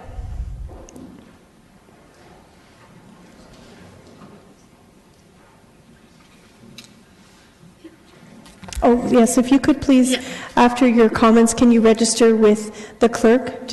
Oh, absolutely. Okay, so I just had a couple of quick questions because I work with one of the local nonprofits in the area. Ideally, someone more qualified would be doing this, but as I've kind of been assigned the Crosby stuff, I came to the meeting to get something outside of the online plans. Now, one big concern that a lot of the community's been having is the displacement of tenants in the downtown core. So what are the protections for those? For example, we've had quite the slew of rent-evictions in the area, even before Crosby started, and we were looking to see what protections would be there, not just for property owners and developers, but for tenants in these buildings who may not be able to afford to live in the downtown if their building is slotted as I believe the term was legal non-compliance. Okay, legal non-conforming? Thank you. Yes. Legal non-conforming. Okay, sorry, can you just state your name for me, please? Sure. Shannon Peck. Hi, Shannon. Thank you, or Ms. Peck. Thank you very much. And so that's a really good question. I know that the Landlord-Tenant Board would be the direction that I would first look, but I'm going to just ask staff to answer that question right away. Sure, through the chair, it's not necessarily in this, it's a valid question and concern, but it's not necessarily in the scope of the new zoning bylaw before you in terms of tenants and what you cited. Okay. Rental Tenant Act. Does zoning and zoning changes affect a landlord's ability to evict tenants? Through the chair and to the chair, it's not exactly related. No, it's not related.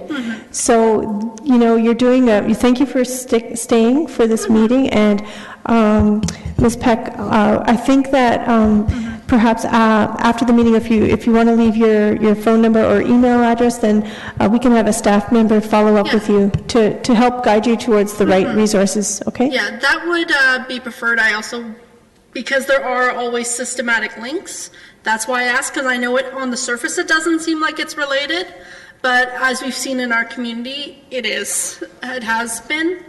So, but yes, I will leave my contact info, and I apologize I didn't prepare. I wasn't expecting this to be a speak now or hold your peace session like it said in the email. You know what, don't you worry, you did a great job, and there's no need to apologize. We welcome any delegate, whether you register or not.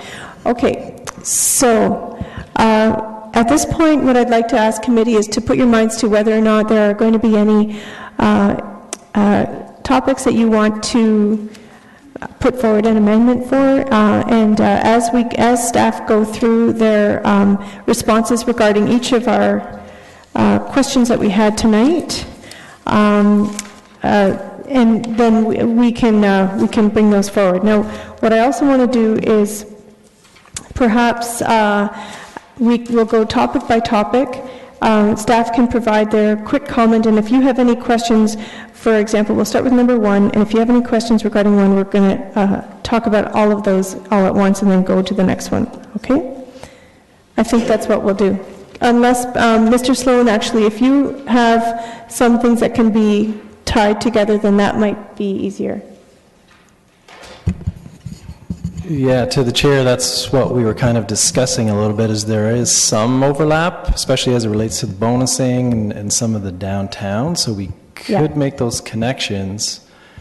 But it's up to you as to how we want to systematically go through. Like I can give an overall summary, some response, and then we have some points for each one, and we'll try and keep it brief. But if you want to do it one by one, we could do it one by one.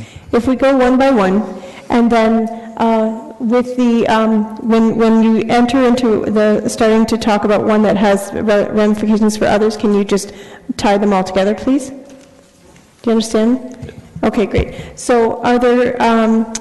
Let me see now. Also, I want to recognize a member of the gallery. We got Natalie Goss in the audience, who has been instrumental in this process as well. Thank you for joining us tonight. Mr. Sloan. Sure, and thanks to Natalie. I guess she's not a Maple Leafs fan because the game's probably almost over by now. But Lauren was also here as well. So Natalie, Lauren, and Richard were instrumental in the version that came before the statutory public meeting last year. We have Sarah, who was back from maternity leave just after that, and she's put a lot of heart and soul into this. We brought Richard back a little bit to help us out and get this to the finish line. So let's take a crack at it to finish this off. We do thank all the delegations for coming out and taking the time tonight to be part of this process. This is what we want. This is the public process for people to come and be involved in the zoning bylaw, because it does set the parameters for what kind of development could happen on properties. So now is the right time for them to be engaged. There are a number of delegations. There are some new ones that have come up today, but that is part of the process. I think what you heard from Sarah earlier is that we've had thousands of comments. So I know it's a long day and a long night. We've at least distilled it down to I guess these 10 or 11 delegations, and some this afternoon. I just wanted to make a couple of points clear and some summaries. There has been more than 10 days for people to review this.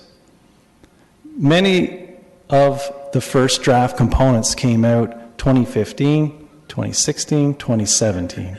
We did a statutory public meeting in 2018. So a lot of the regulations about the mixed zones, you've heard something about the design regulations in the downtown zones. Those have been out since, I think, May of 2016. We also had March 22nd is when we issued the formal, here's the bylaw, here's the notification to our contact list. We wanted to do it before the 10 days, so that there's almost a month. We have been in contact with individuals that provided us comments before and having one-on-ones and more information, more meetings. What you hear is some different opinions. There's some different approaches. And in the end, one of the key words that comes from us, from staff anyway, is balance. So we are balancing how much public involvement there should be on a development with our base zones, including downtown. Should something that's 39 stories maybe go through a public process? Should something that's 20 stories in the downtown, maybe we're okay. The other thing is there's a number of different approaches to take. We think we've got a pretty good approach here. We do need to test some things first. There's a few other key things that we'll get into. Maybe I'll try and wrap it into the specific one so we can move forward. So, and what I'll ask is Sarah and Richard are going to chime in and maybe supplement. We'll try and go through pretty quick. So, number one was talking about Woolner Trail properties. And so from staff's perspective, we'd like to be pretty quick on this one. We think that it's premature for council to make a decision. These lands are not in the scope of the bylaw that's before you today. These lands are going to be looked at when we look at all of the lands that have a residential designation next year. And so we will review it.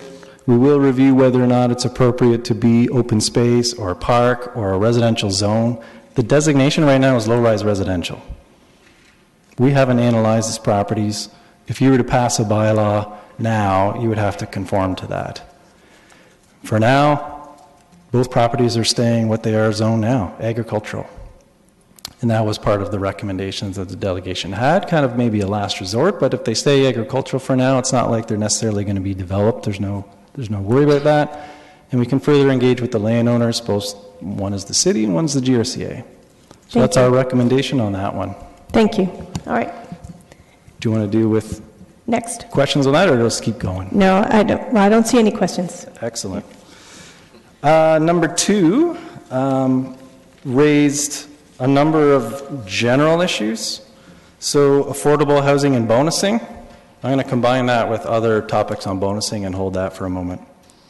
On the metrics, I believe, and Richard can correct me if I'm wrong, but wherever we have a maximum building height in the zoning bylaw, it always has the number of meters in addition to how many stories that is.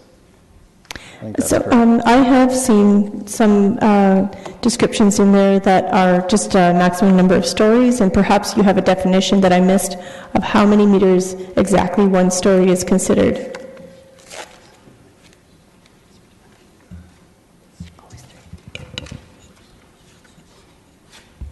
Through the chair, or to the chair, off the top of your head, do you know where that might be?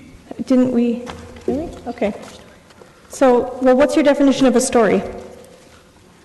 So the definition of story does not have a meter number in it. So what I'm wondering, so we went through the zones, and every zone that does have a maximum building height, it is specified in meters and in stories.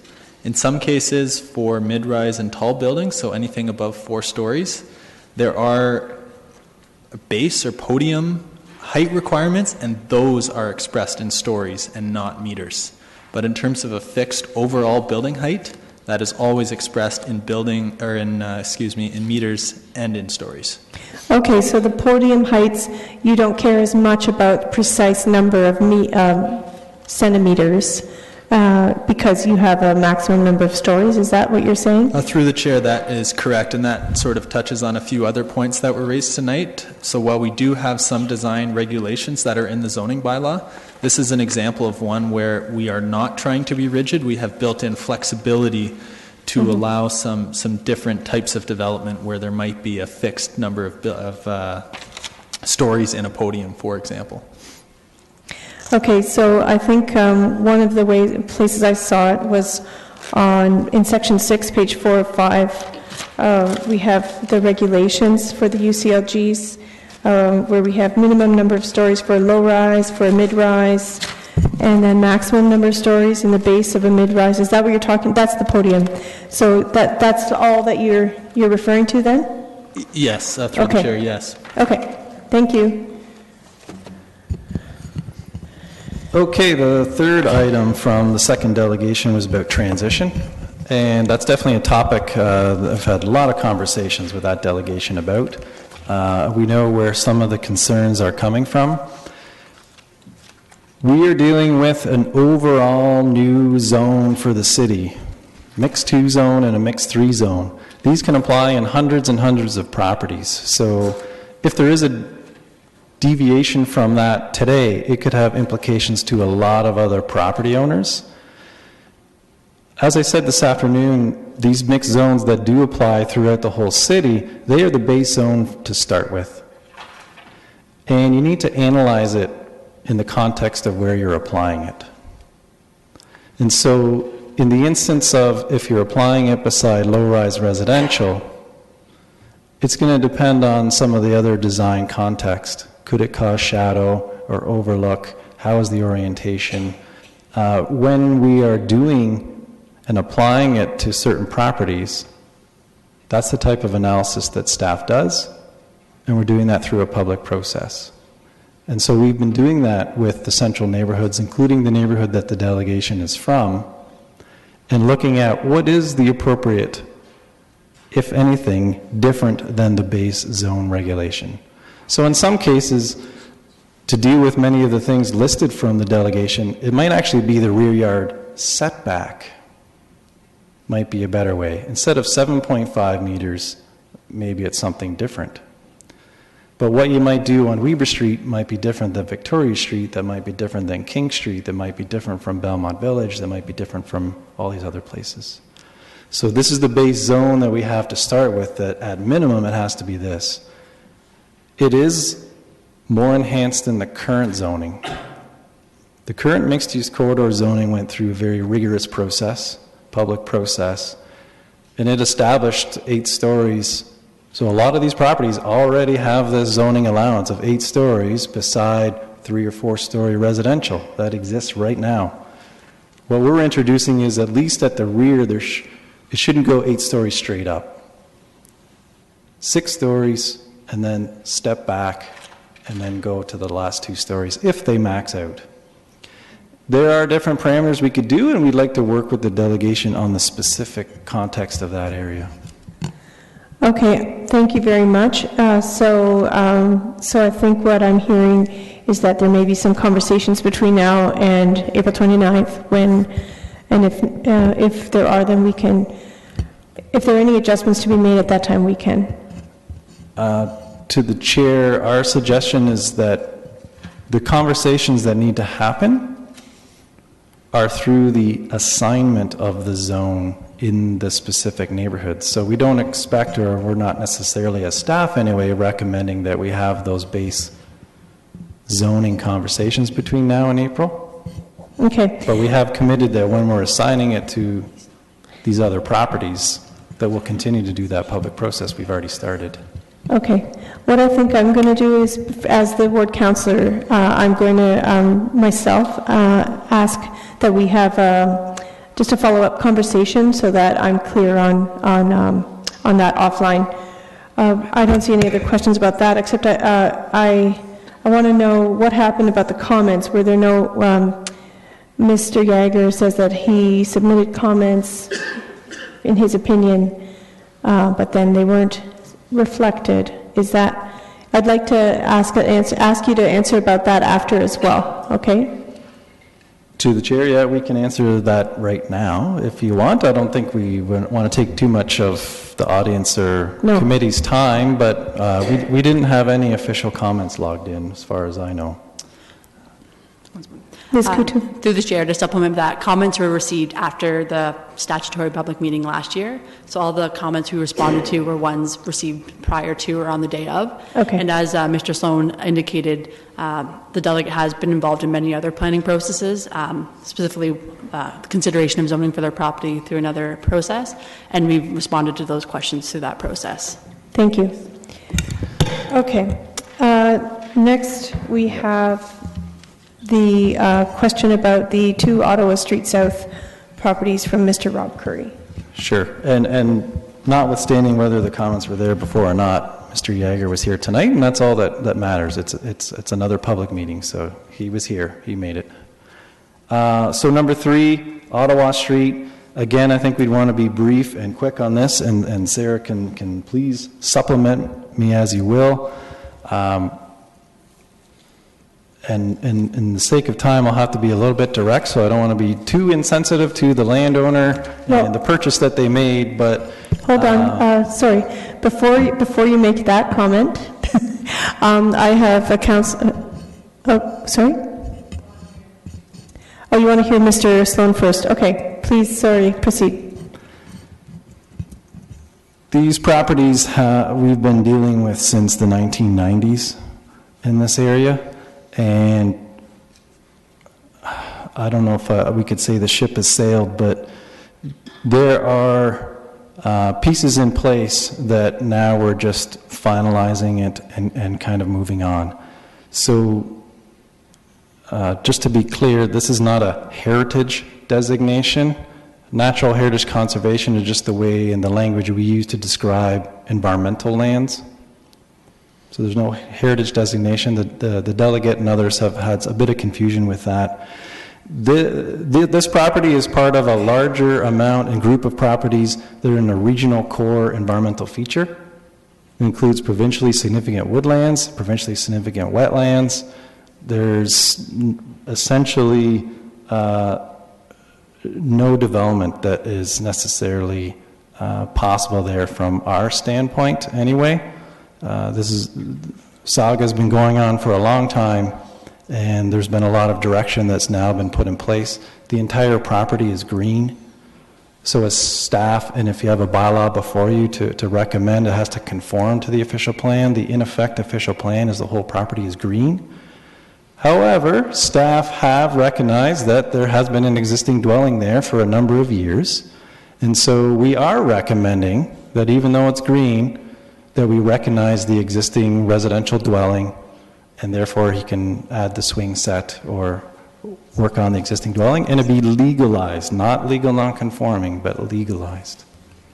Okay, so thank you. Councillor Galloway-Sealog?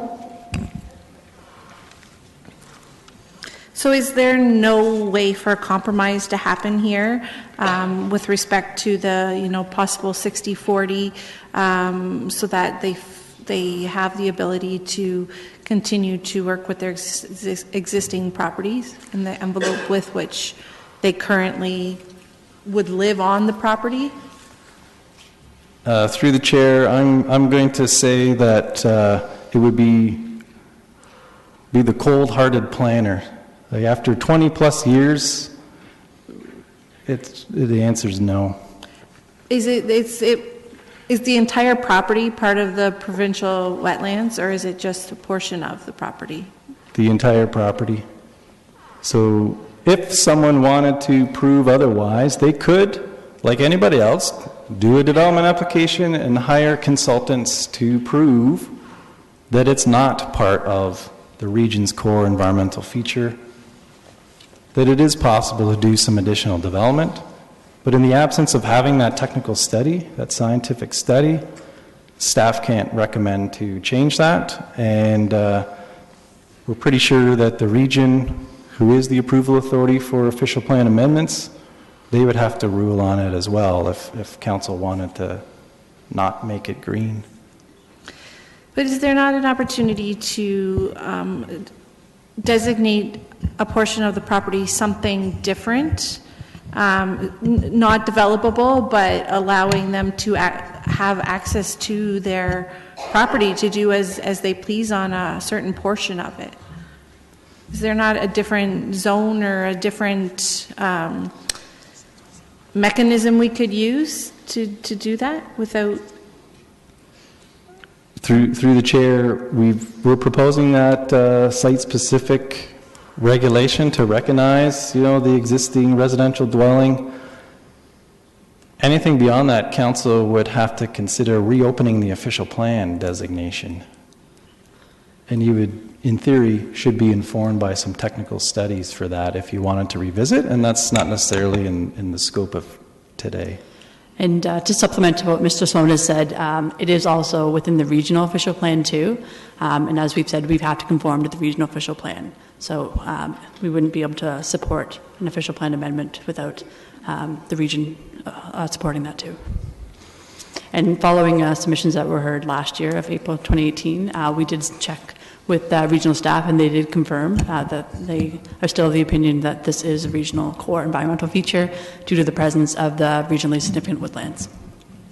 Can you say that again? Due to the presence? We spoke with regional staff who were the ones that informed that this is a core environmental feature in their official plan, and they are still of the opinion that it is a regional core environmental feature because of the regional significant woodlands on the property. So they're not in support of making changes either. Understanding that this has already been a long process, do we have the ability, I'm sure we have the ability, but can we defer these specific properties so that we can have further discussion with staff like me, myself, as well as the residents and anybody else who wants to participate in the discussion? I think it's something that I know I met with the property owners years ago. It's been a while, and I know it's been going on for a long time. It kind of had slipped my mind, so I didn't connect with you before this meeting. So I'm hoping that maybe we can defer this item.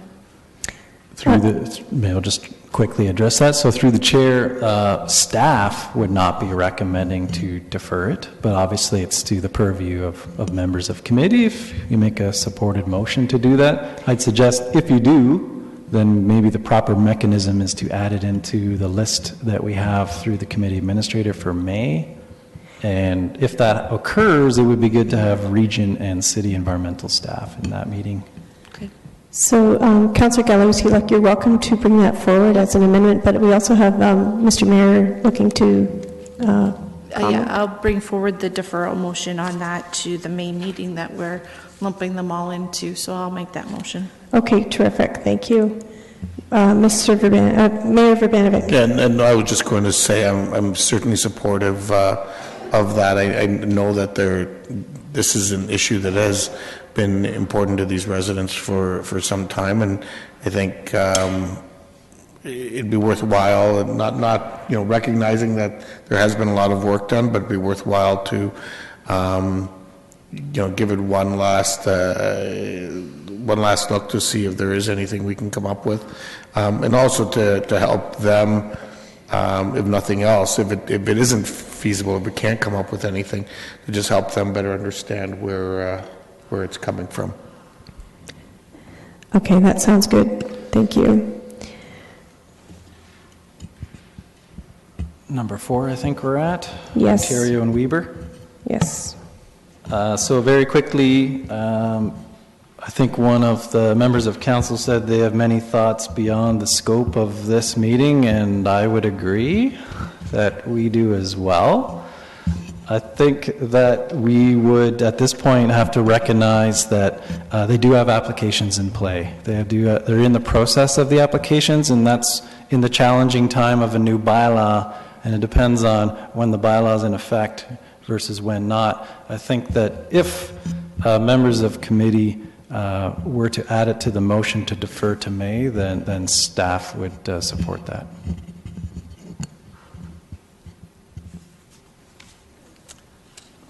Councillor Singh? Yeah, I just would move that, just to be fair, that they get their due process to be able to have their say, and then staff can deal with it as accordingly with the property owner. Defer it to the May meeting. Okay. Okay, we do need a specific date, by the way, so we're deferring it to and I believe they have a committee of adjustment. Well, I think the administrator had already addressed it, was the May 13th thing. No, I think they have a committee of adjustment meeting on the May 21st, so they want it, that's the one that they want after. May 27th. May 27th. Okay? May 27th. You have okay, thank you. All right. So that will be added to our motion. Next, we have Mr. Burrows' comments.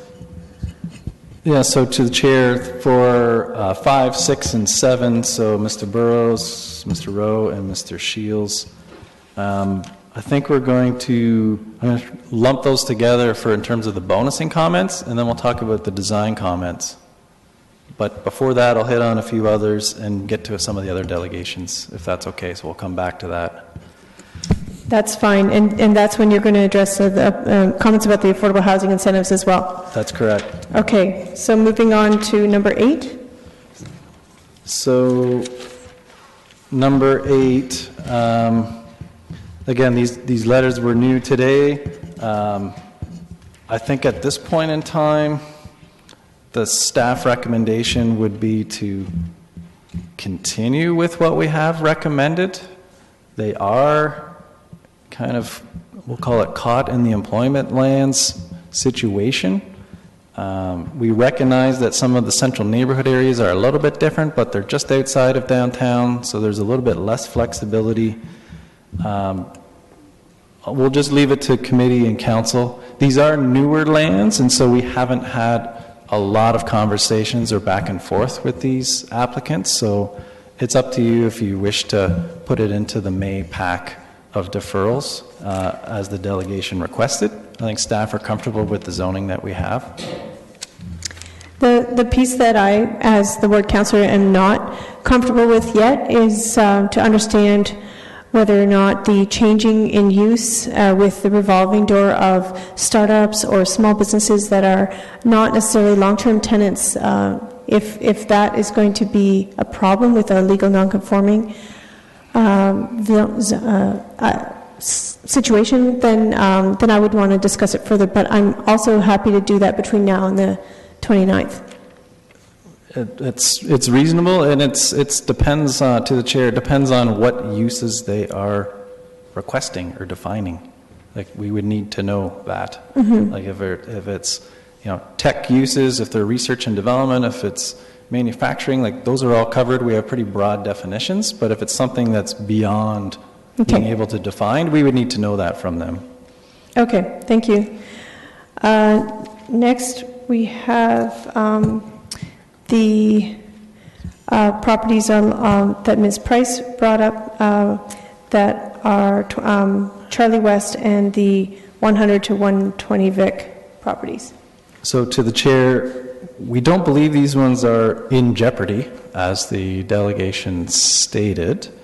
There's complete applications and building permits, conditional building permits under construction. So under the transition provisions of the new zoning bylaw in section 18, they're legal, they're fine.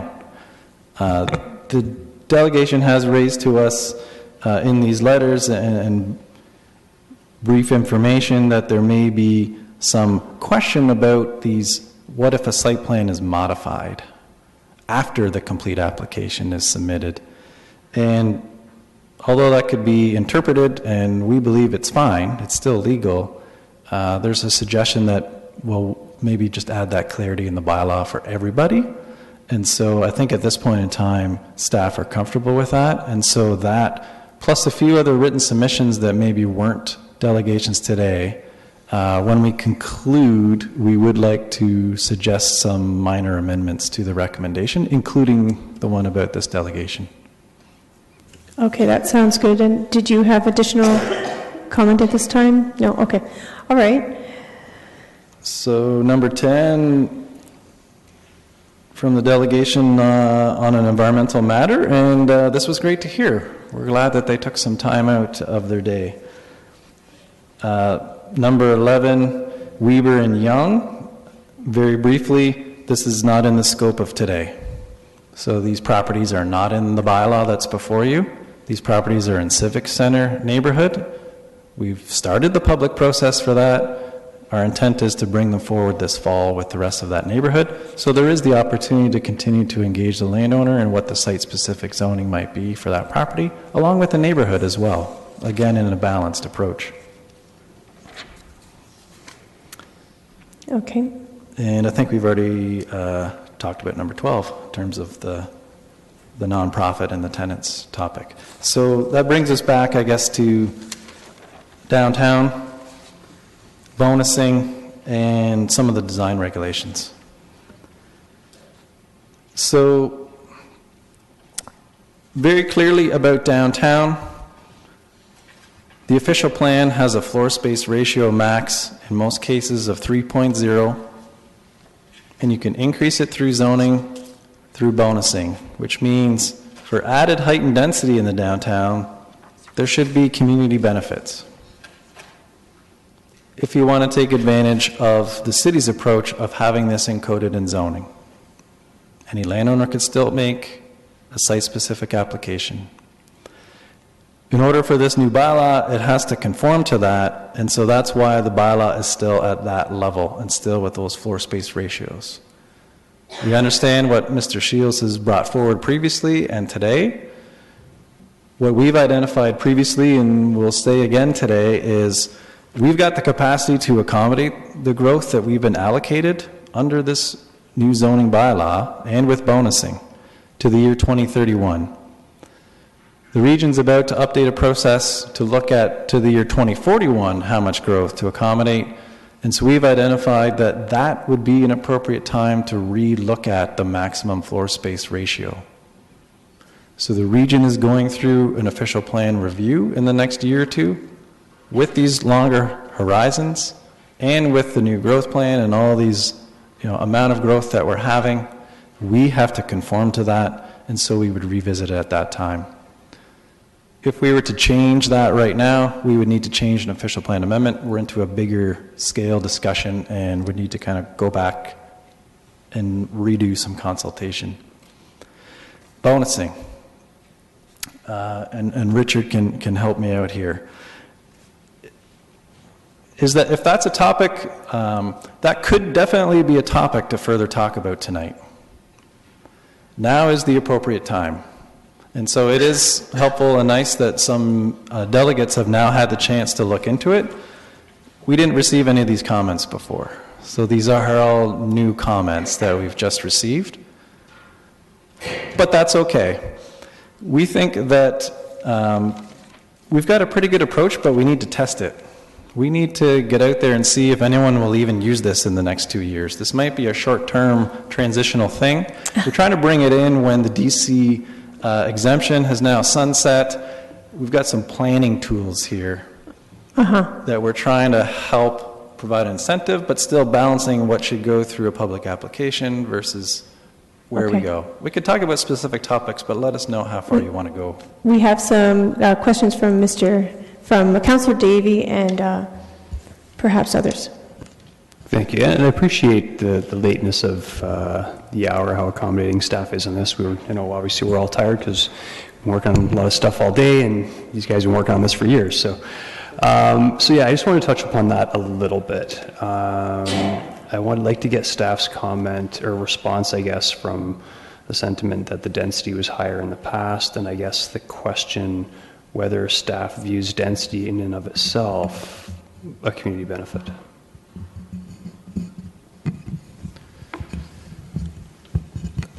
Through the chair, I'm wondering if you could clarify the second part of that question or statement. Is density a benefit itself? Yeah, I've been under the impression, perhaps mistakenly, that the more dense a property, the fewer the city services are required, the more sustainable the property is in general, reduces urban sprawl, etc. Okay, so through the chair, then maybe we'll talk about address that second point, if that's okay first. So I would equate that to being a good growth management principle. That's an efficient city, both financially, environmentally, perhaps socially as well. When we're talking about density, Section 37 of the Planning Act then we're getting into specific added height or density in exchange for community benefits, which are certain facilities, services, and matters. So what we've tried to do is provide an upfront approach where the public, the landowners, it's transparent, it's in the bylaw, you can see what this predefined list is of community benefits that were established in the official plan. I can get into more details, but is there more about the first part of the question that you'd like to dialogue on? I guess just the question then from how things always were, taking all of these things into consideration, staff isn't concerned that we are going to see lower density than we would ultimately like as a result of this new. Sure, and I'll take a first stab, and then Mr. Bloom is going to supplement, because we worked pretty closely through the official plan on this approach, and now we're simply trying to implement it at the zoning stage. Yeah, there's certain parts of downtown that it's not necessarily just all systems go, light it up, sky's the world. There's actually we have some pretty defined objectives that we're trying to create in terms of this place here. And so we're very careful about it. The zoning that is in place, in some cases, is fairly broad. In the downtown right now, the zoning bylaw for most zones, though, has a maximum floor space ratio of 2. You can bonus for residential, heritage, amenity area, and that's it. It is pretty open, though. The way that it's written, and the time that it was written, we had no development happening downtown. We had no residential happening. We were starved for growth. We wanted residential. And so you could bonus to the numbers that you're hearing from some of the delegations just simply for putting residential. And I think we're a little bit past that tipping point now where we don't have to be so open that we're compromising other aspects, including possibly the public process. And so we're reining it in a little bit in some areas. We do have a map if we want to get into that to show where these density and floor space and bonusing would apply throughout the downtown, if that helps, because we want to make sure on the edges that we are transitioning to the neighborhoods adjacent. We want to make sure we've got the King Street experience. But in the middle on kind of Victoria, Charles, and Duke, that's where we're allocating a little bit more of the density up to a certain point. And past that point, we think there's more. Thank you. Okay, Mr. Bloom? Thank you. Oh, we got one sec here.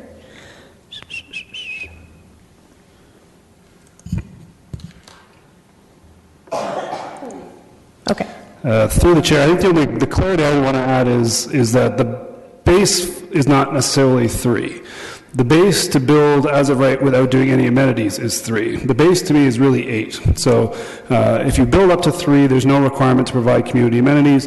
If you want to build between 3 and 8, if you provide community amenities, you can do that as of right. Don't need a zone change, don't need a public process. And then when you go beyond 8 is when you start to get into the need for a public process. So I think just for clarity's sake, like we view that the base is really 8. What we're hoping that most developers will do is work towards that 8 so that there are community benefits that that happen. And we think 8 is a good density. Yes, there are small sites that build really high that is not going to get captured by an 8, but most larger sites doing large projects, 8 is typically sufficient. So again, I think the position planning is put forward is there is a point where where they've said over a certain density should go through a more detailed public process, and 8 is the number they've identified. Okay, I appreciate that. Thank you. Yes. Sorry. Yeah, Mr. Kelly-Roots. Thank you.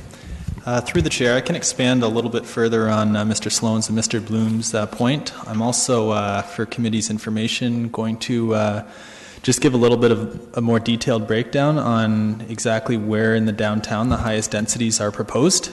So the map before you The lands in blue, those are the areas in the downtown that we've planned for the highest density, and that is an FSR of up to 8. So the streets we focused on are Duke Street, Charles Street, and Victoria Street.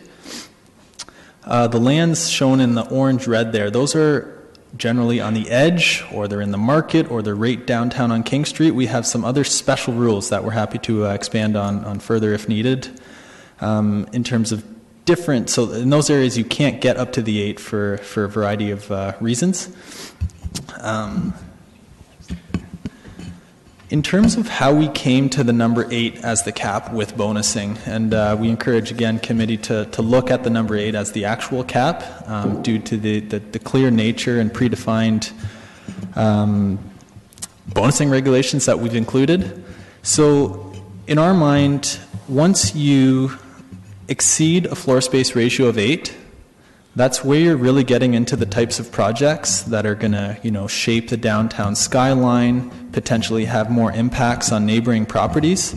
We looked at a number of recent development applications, and as you'll see, many large-scale ones, including One Victoria, the Huck development, 100 Victoria. They're all right around that 8, and those are in the 15 to 20, 25-story range.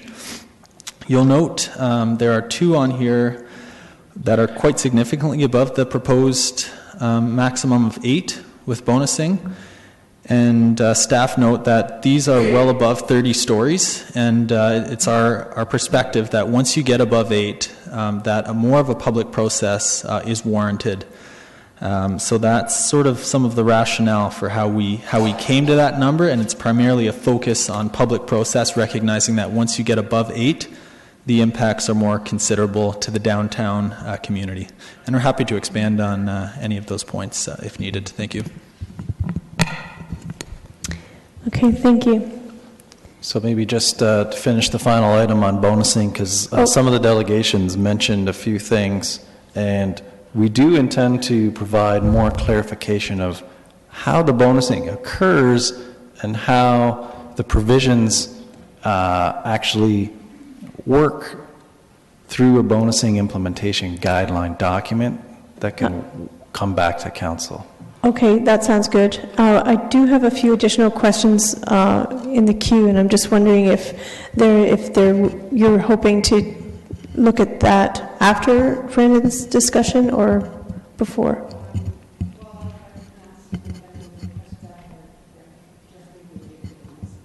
Okay, well then we're going to let them talk about bonusing first, and then any follow-up questions that you have that they haven't addressed will be answered. Okay? I think to the chair, we're good. I think we've generally described it, but we would like to hear the specific questions that you have, because now's the time. Well, yeah, I think the feedback that we received was that it's not as clear or detailed as it could be, and what I was waiting to hear is if you have additional clarity from what we see here. I think Richard's going to handle that. I think we believe it's pretty detailed and clear, but more is to come with the implementation guideline, but take it away, Richard. So through the chair, as mentioned during the staff presentation, this is a new approach to bonusing in the province, to our knowledge. Traditionally, bonusing, there's been inconsistencies across various sites in terms of what landowners are providing to get that additional density.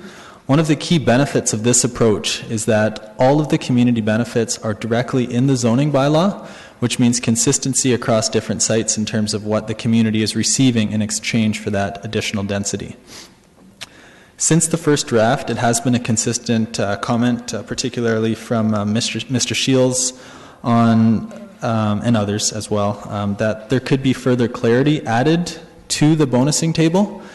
We spent a lot of time and effort over the last 18 months or so refining the table to make it as clear as possible. We've added a lot of details to those. That said, as we mentioned, it is a new approach to bonusing, and we do intend to prepare an implementation guide.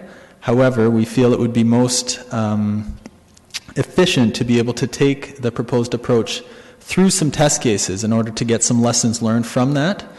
and therefore there's always the potential for more clarity to be added down the road.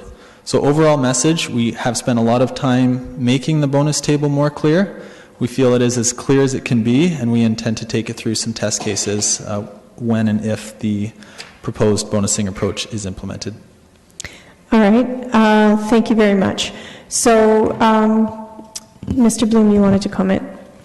Through the chair, the one point I might add is, in some communities, their bonusing has been described as let's make a deal. There is no set goalposts in every community.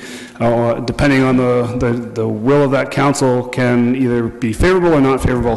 What we tried to provide here is a set goalposts that don't move. So any developer looking at these know exactly what they would need to do in order to get the bonusing provisions applied to their site. So I think what we've tried to do to respond to some of the development community interest is to make it very, very clear and apparent what is needed to be done to achieve the bonusing. Okay, thank you. We have some questions, additional questions from committee. Councillor Chapman. Yeah, well, I'm going to start by saying I have great difficulty with bonusing. It's like primary school kids and giving them stars for an incentive to encourage them to work harder and to take pride in the work they do. Or like a university student, we'll give them extra bonus marks if they go to the talk that's going to be held down the hall. And we want to make sure we've got an audience. And here we are giving these stars to developers who already garner millions of dollars in profits. Seems to me quite unnecessary. And I'm puzzled by the fact that we have 19 bonusing categories that developers can capitalize on. So I guess my questions would be, of the bonusing categories, have any of these been implemented so far? And if so, which ones? Through the chair, there's been site-specific applications outside of the Urban Growth Center that have considered them on a site-by-site basis. So, but which categories and specifically? So what we're here today is about the Urban Growth Center zones, and so no one has taken advantage of this new zoning yet. There is a development on Victoria Street that did a site-specific application that followed some of this model that included heritage as part of their bonus.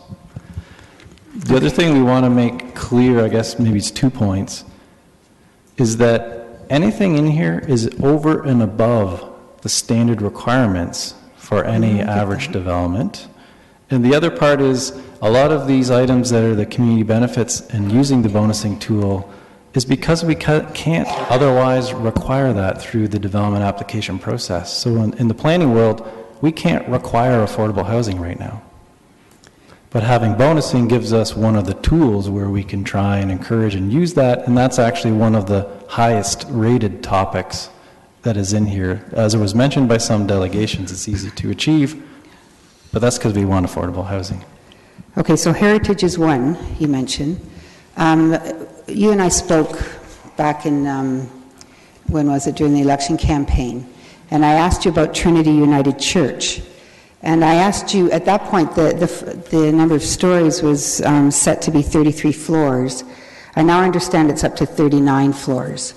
And then my question to you at that point was this under the Crosby new guidelines or under the 1985 zoning bylaws? And you explained that in 1985 we couldn't pay developers to come to the city, right? So basically the sky was the limit.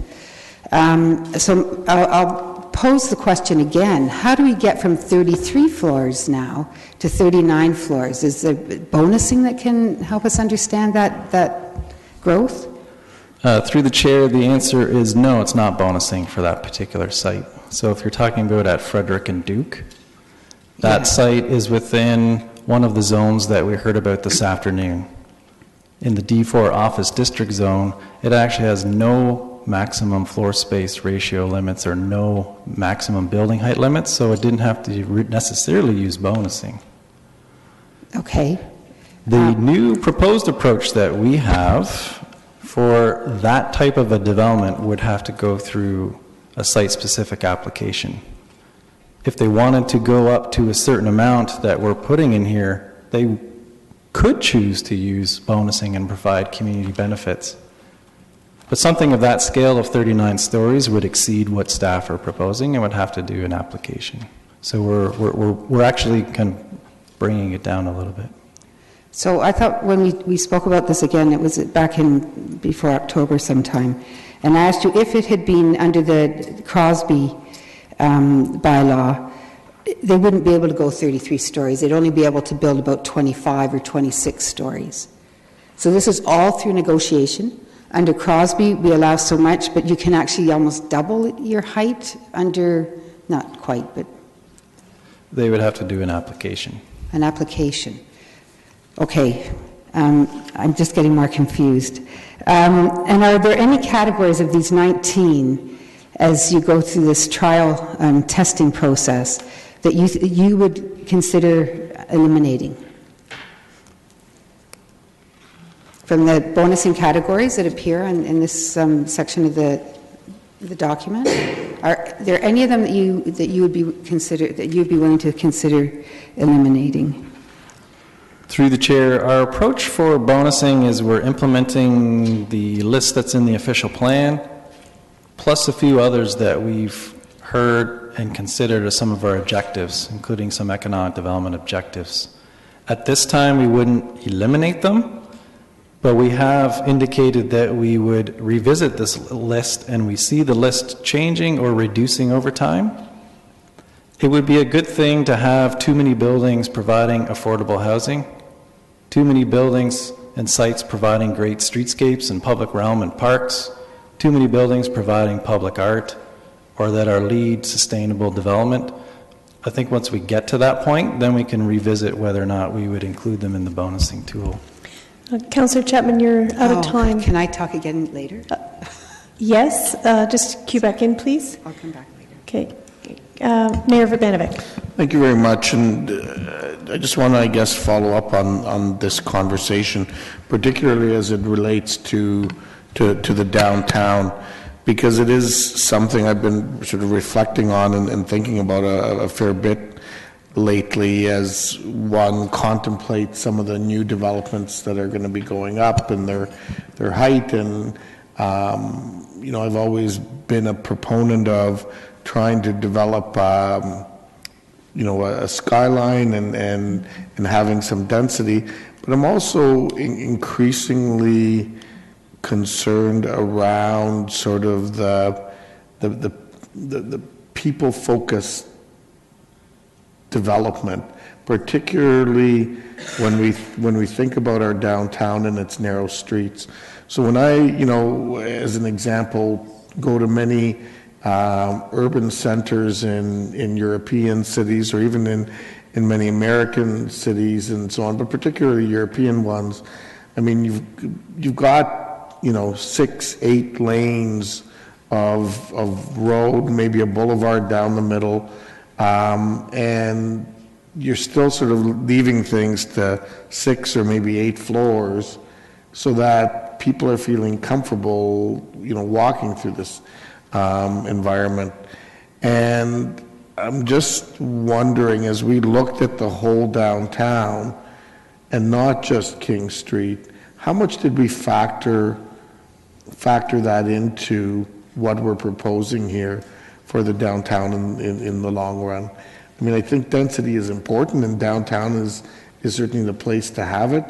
But, we also don't want to create huge wind tunnels and other things like that. So I'm wondering if staff can comment on that. Sure, through the chair, we'll give some initial comments, and Corey may want to supplement. That definitely was part of our consideration. So when working through a lot of our working teams, we did look at how do we create more of a pedestrian-friendly scale of development given the type and magnitude of development that we're having. And so that's why many of the zones we now have some of these regulations about what we call the building base or the podium. And so there's kind of a minimum and a maximum that's in there, so that you can't just go 30 stories straight up. but it's kept at a little bit more of a comfortable human scale when you're looking at especially Charles Street or Duke Street and the width and cross-section of that. It is, of course, King Street was a bit of the focus for our attention, so the scale is a little bit lower there, and Corey can maybe supplement from there.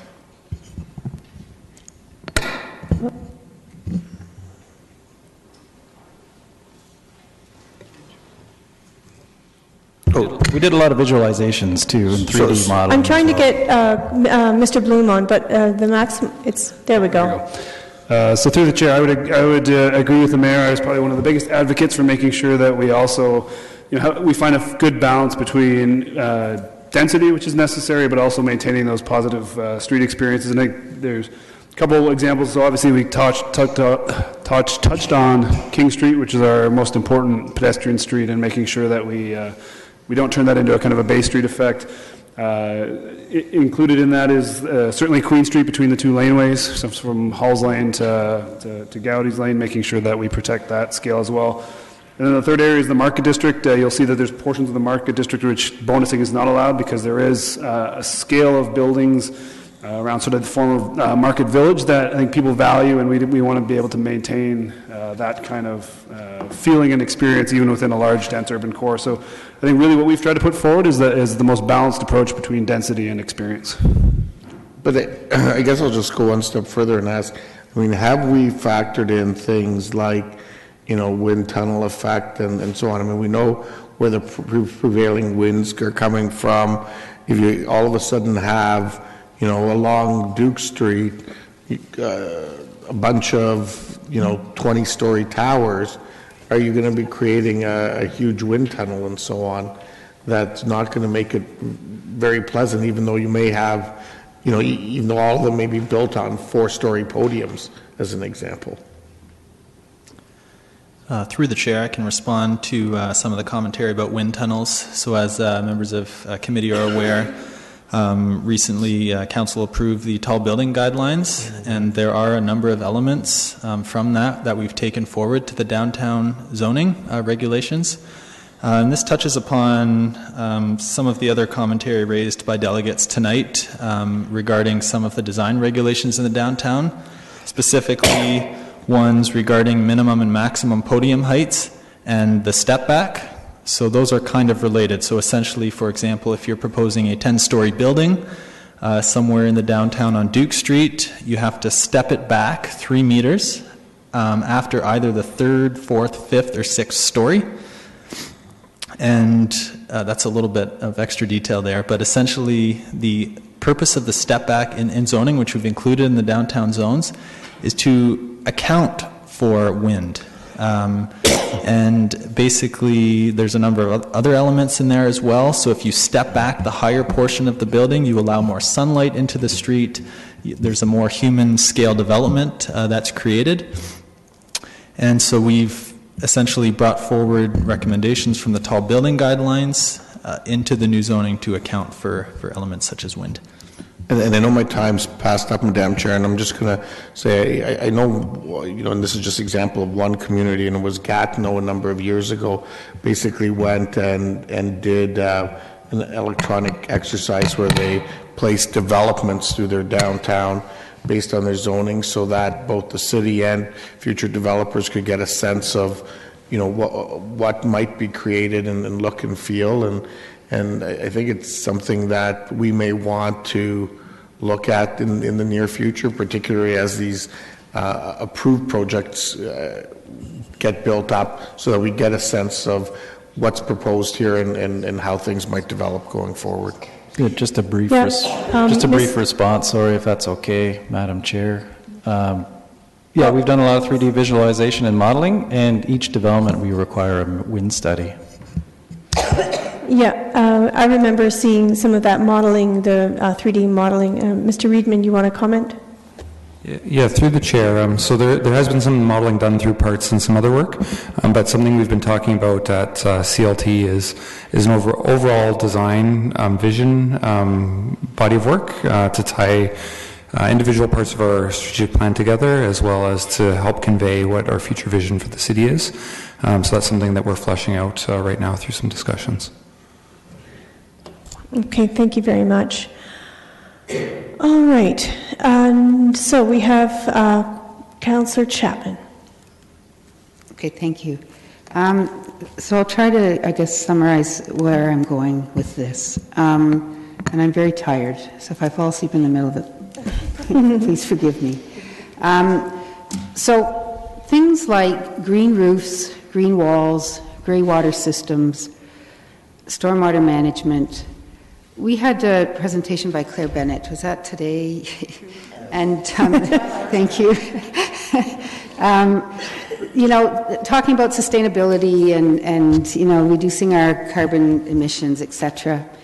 These things shouldn't be bonused. These things should just be, if we think we want to reduce the ecological footprint in this city, I would like to suggest we go back and look at them individually and say, do we think this is going to move us better in that direction? We talk about bicycle stalls. So if you bring in 50 more bicycle stalls than are required, you get a bonus. I mean, just leave it up to the discretion of the developer or increase the number that they're required based on the size of the property that we're working with. Car share spaces, well, it's a no-brainer. Bring in car share spaces, right? These are, I mean, I see a lot of these as things that we could require of developers and not, maybe by increasing our numbers, rather than saying, okay, you need 4, but if you do 8, we'll give you more floor space. Well, just make it 8, and then don't have more floor space, right? So that's one. I'm just sort of going down here. There are 3, actually, that I would like to see stay, and in fact, I would be happy to see even higher bonuses than are being offered here. One of them, of course, is affordable housing. Because I know we don't have inclusionary zoning, but if we can give good bonuses to developers to include affordable housing in their builds, to have a greater diversity of units, I'd be happy to go triple what you're offering here, right, for affordable housing, since we don't have inclusionary zoning. Another one is a nonprofit arts, culture, community, or institutional use. To me, that's an opportunity to find a way to include community spaces for community groups that possibly don't currently have them. And I'd be happy to see that continue to be a bonusing component of the bylaws. An amenity area, I'd also, although it's not my top, but I would also be willing to see that provision left in there and increase bonusing. But then to put public art on a building, like, that's just something we should want to do. It shouldn't be something that we get stars for doing. And there are many art groups in the community that would love to paint that wall, or would love to put their art on that wall. So work with the arts community and you know, ensure that they have a healthy, lively life, because as we know, the arts community often suffers because they can't find places for their art. But it doesn't mean that I have difficulty understand why the developer would benefit from that. These should just be things that happen. So I would like to see some removed altogether, like business incubator accelerator space. Sure, you can bonus a company right now for having that, but there's no staying power in that.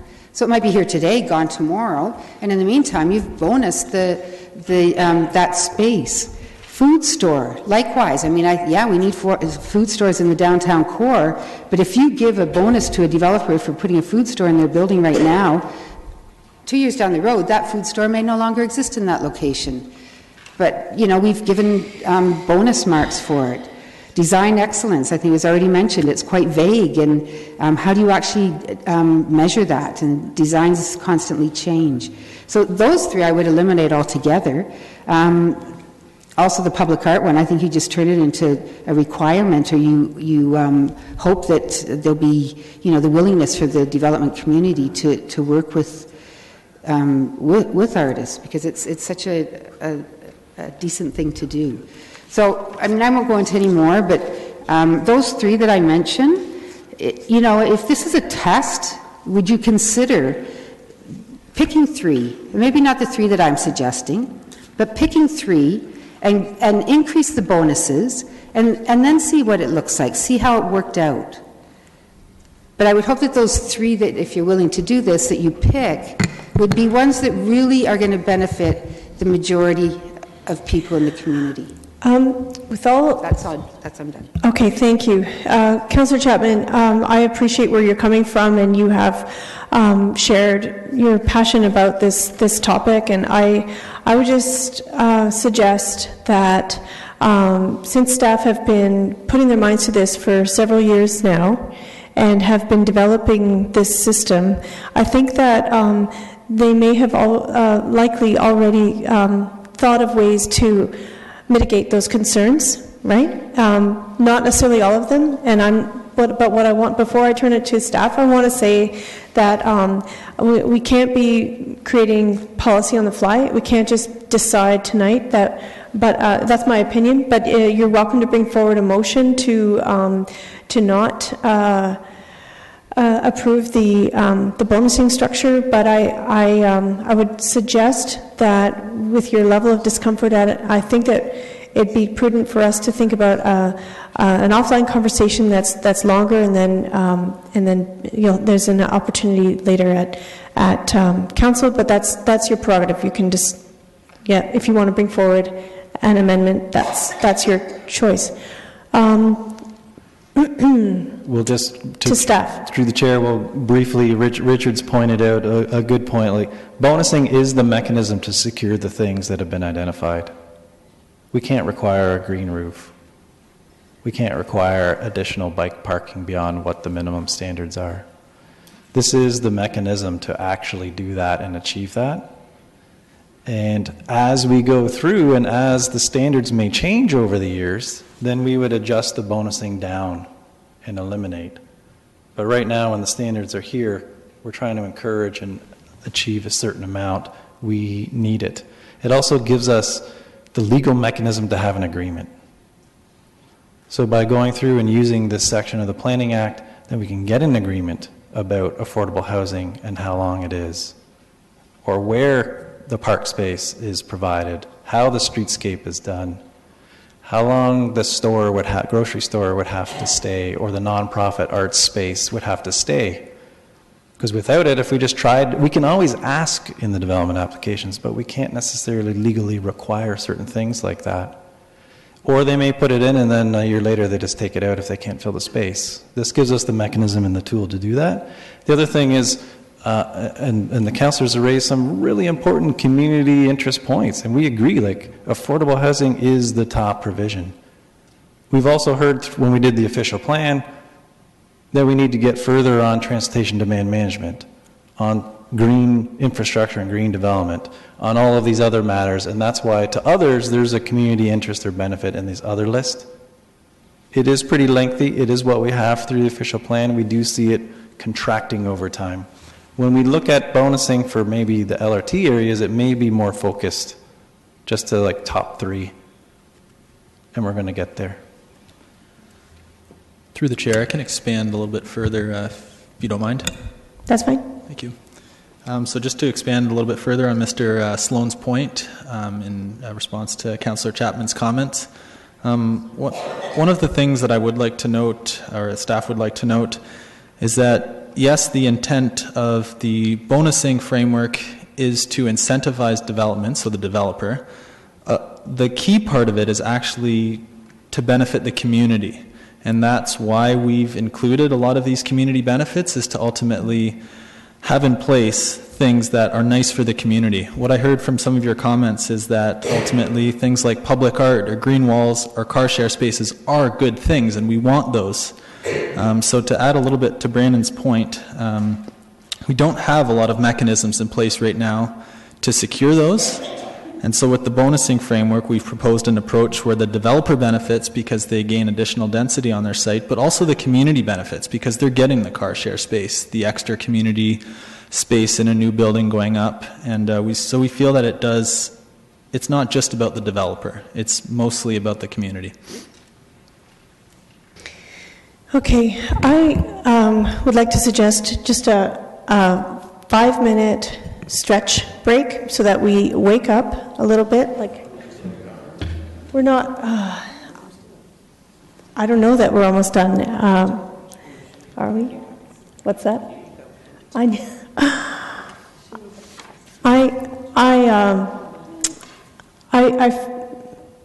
Okay, if we don't want to, who would like to have all in favor of a 5-minute recess? One. That's okay, never mind. It's not we don't have no, it's okay. Councillor Galloway-Seelock. Yeah, just, this should be really quick. I'm looking at the equivalent to LED standards or equivalent rating system. I know that we dealt with the Corporate Climate Action Plan earlier today, 12 hours ago maybe. I was just wondering if some of that verbiage should change because LED is part of what we're dealing with, but it was like a lot of net neutral or net ready or so I'm just wondering if we should put some of that language in there as well. Through the chair, it's a good point because we wrote this 4 or 5 years ago, and so a lot has changed. But our approach has always been one, equivalency, or that's why we have the wording, or other similar rating system level by a certified professional. So it could include other standards. I think a good opportunity to get into more detail would be when we do the implementation guideline, is we could specify what the other similar rating system levels are. There are many that are out there. If council wants to go and change right now to being net zero ready, net zero energy, is it net zero carbon, whichever you choose, I think that staff would generally be good with that. But what we've seen in the downtown is we have seen a few that have proposed or are taking advantage of this particular benefit, because there are some office buildings going for LEED Gold certification. Yeah, so I'm not suggesting getting rid of LEED Gold, maybe just giving a couple other standards that we're using within the corporation, to reduce our footprint. So I just wonder if we can add some of those words. And I'm not the person to add the words in, but talk to Ms. Bennett about what would be good to add in that section there. Okay, so we can direct staff to come back to us with some wording at the council meeting where we vote on this again. I'm actually, I am going to suggest we're going to have a 2-minute break because I think that's necessary. So we're going to just have a 2-minute break, stretch your legs if you want, sit down if you want. We'll be back in 2 minutes.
I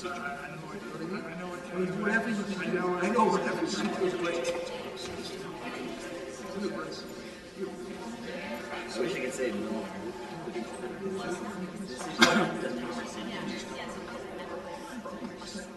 No, you have the numbers. So we're just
I don't want to put doubt in his mind where that can just yeah, exactly.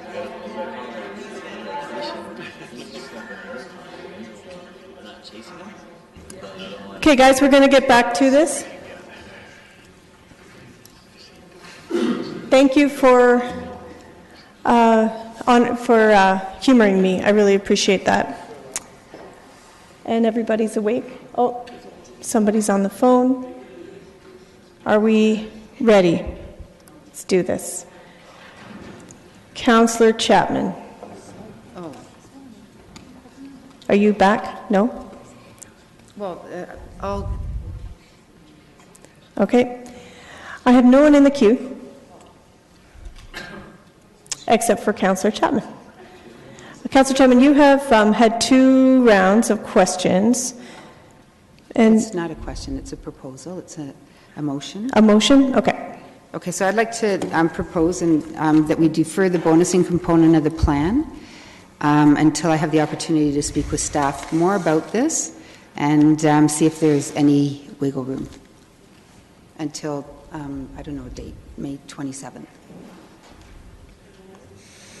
Is she suggesting May 27th? Well, I don't know if that's a date, but what happens on that day? It's up to council. Okay. Sure, whatever works. We have May 13th as the date that most are coming forward. Okay. All right. So, do we have the mover for the recommendation to begin with? Okay, it was Councillor Johnston had her hand up first. All right. And then we have some amendments that have already been said out loud, and we have Councillor Singh. Yeah, so speaking about the amendments, and I think earlier I had requested amendment be given to the, I'm sorry if I can't recall the specific address, but I think it's the corner of Ontario, Weber Street. Okay. Is Ontario? Yes. I think so. Anyways, it's the one that's 15 FSR and 0 parking. I think that should be voted separately. Looking at that proposal, again, my intent was to allow them to have the same privilege of that deferral so that they could bring their comments to staff. But I want to make sure that it doesn't give them an allowance to go ahead and proceed with the development, because the way it currently sits, obviously it's not necessarily the most appealing in my mind. I don't know if others share that opinion. So if it can be voted separately, and we can choose accordingly if you want to support that deferral or not. Okay. All right. So do we have any other motions on the table? Councillor Galarzi, look, you had one before. Yes, I had one with respect to Ottawa Street, just deferring that natural heritage conservation area so that I can have a chance to talk more with staff on that, and that would be to May 13th. Okay, thank you. So we have several, go ahead, Mr. Sloan. Yeah, just to the chair, we have, staff have a couple items that we would also like to put forward in terms of recommendation number 2, as amended to address some of the written submissions that may or may not have been talked about much today. So we've typed them up because they came from the written submissions. So with the committee administrator's help, we'd like to put these 3 items forward.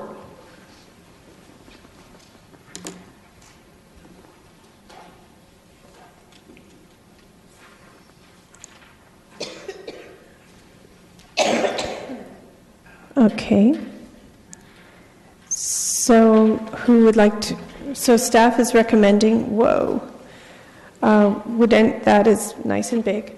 Does anyone want to move staff's, who can move staff's recommendation?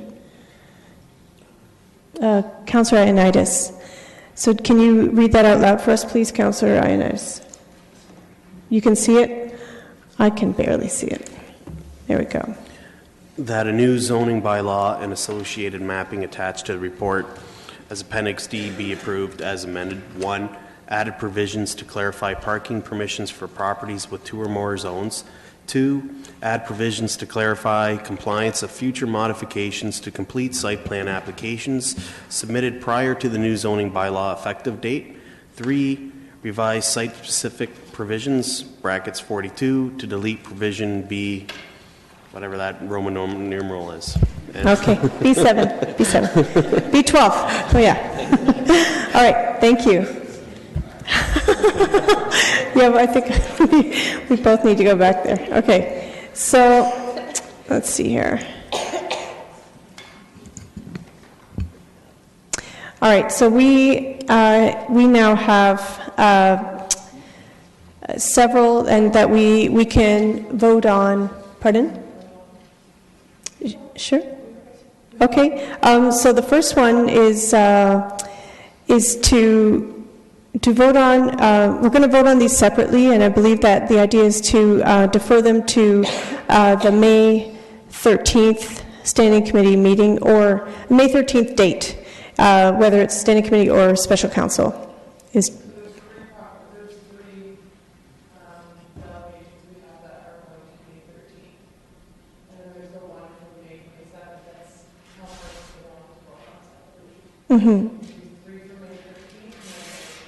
So the 3 for May 13th are 83 Elmsdale.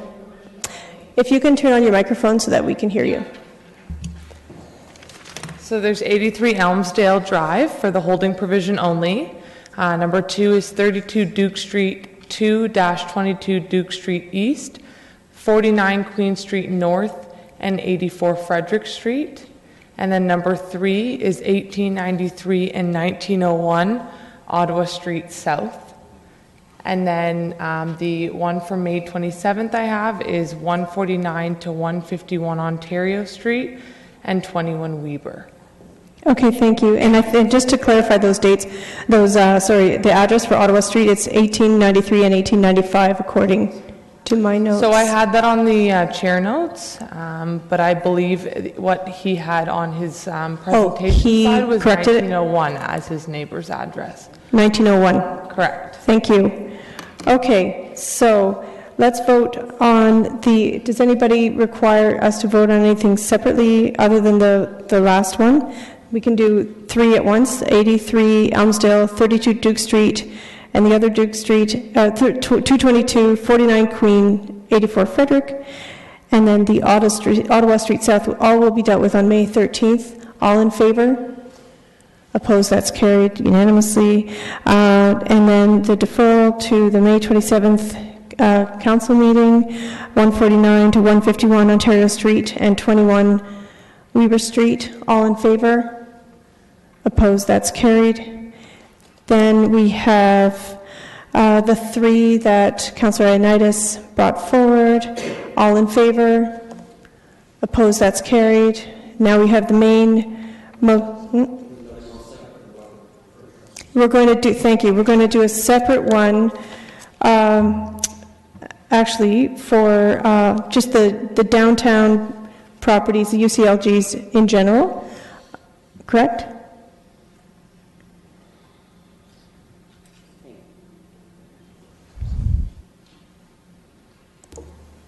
I think it's more specific. The site is the Arthur Place lands. I guess the typical rule of thumb is 100 meters from that. I think that would be more prudent than the entire downtown. Okay, and I also am going to declare conflict on that property, and so what we're going to do is we're going to vote just on anything that is within 120 meters of the 100 Arthur Place, Victoria yes. Street. 100 Victoria. I'm going to pass the chair for this one. That's okay, just say all in favor. Thank you. All in favor? Oh, no, sorry. No, All I'm not. opposed? No, it's late. Thank you. Carrie. Way to go. All right. Next, good job, Councillor. All right, and next, okay, so now what we need to do is, since this has been amended, we're going to vote on the recommendation that a new zoning bylaw and associated mapping attached to report 49 as Appendix C be approved as amended. Oh, thank you. Next, sorry, before we go to that, we are going to vote on Councillor Chapman's amendment, which is a deferral of the bonusing until May 13th. All in favor?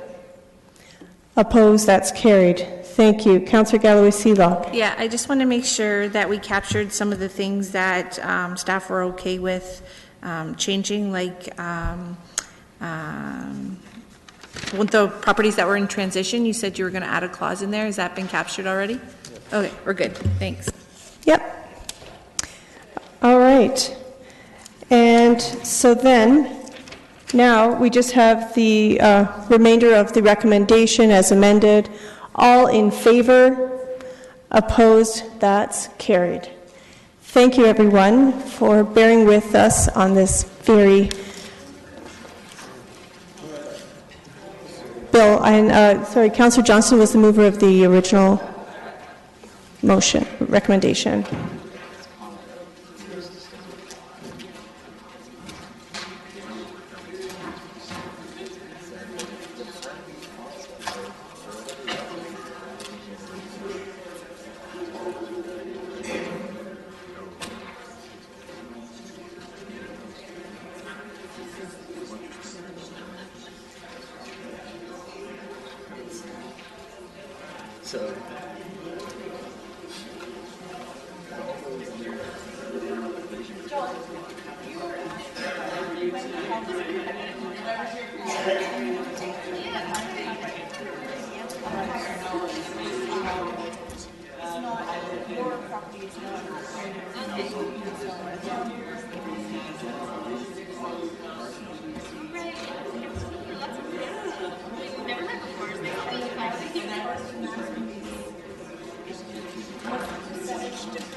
Yeah.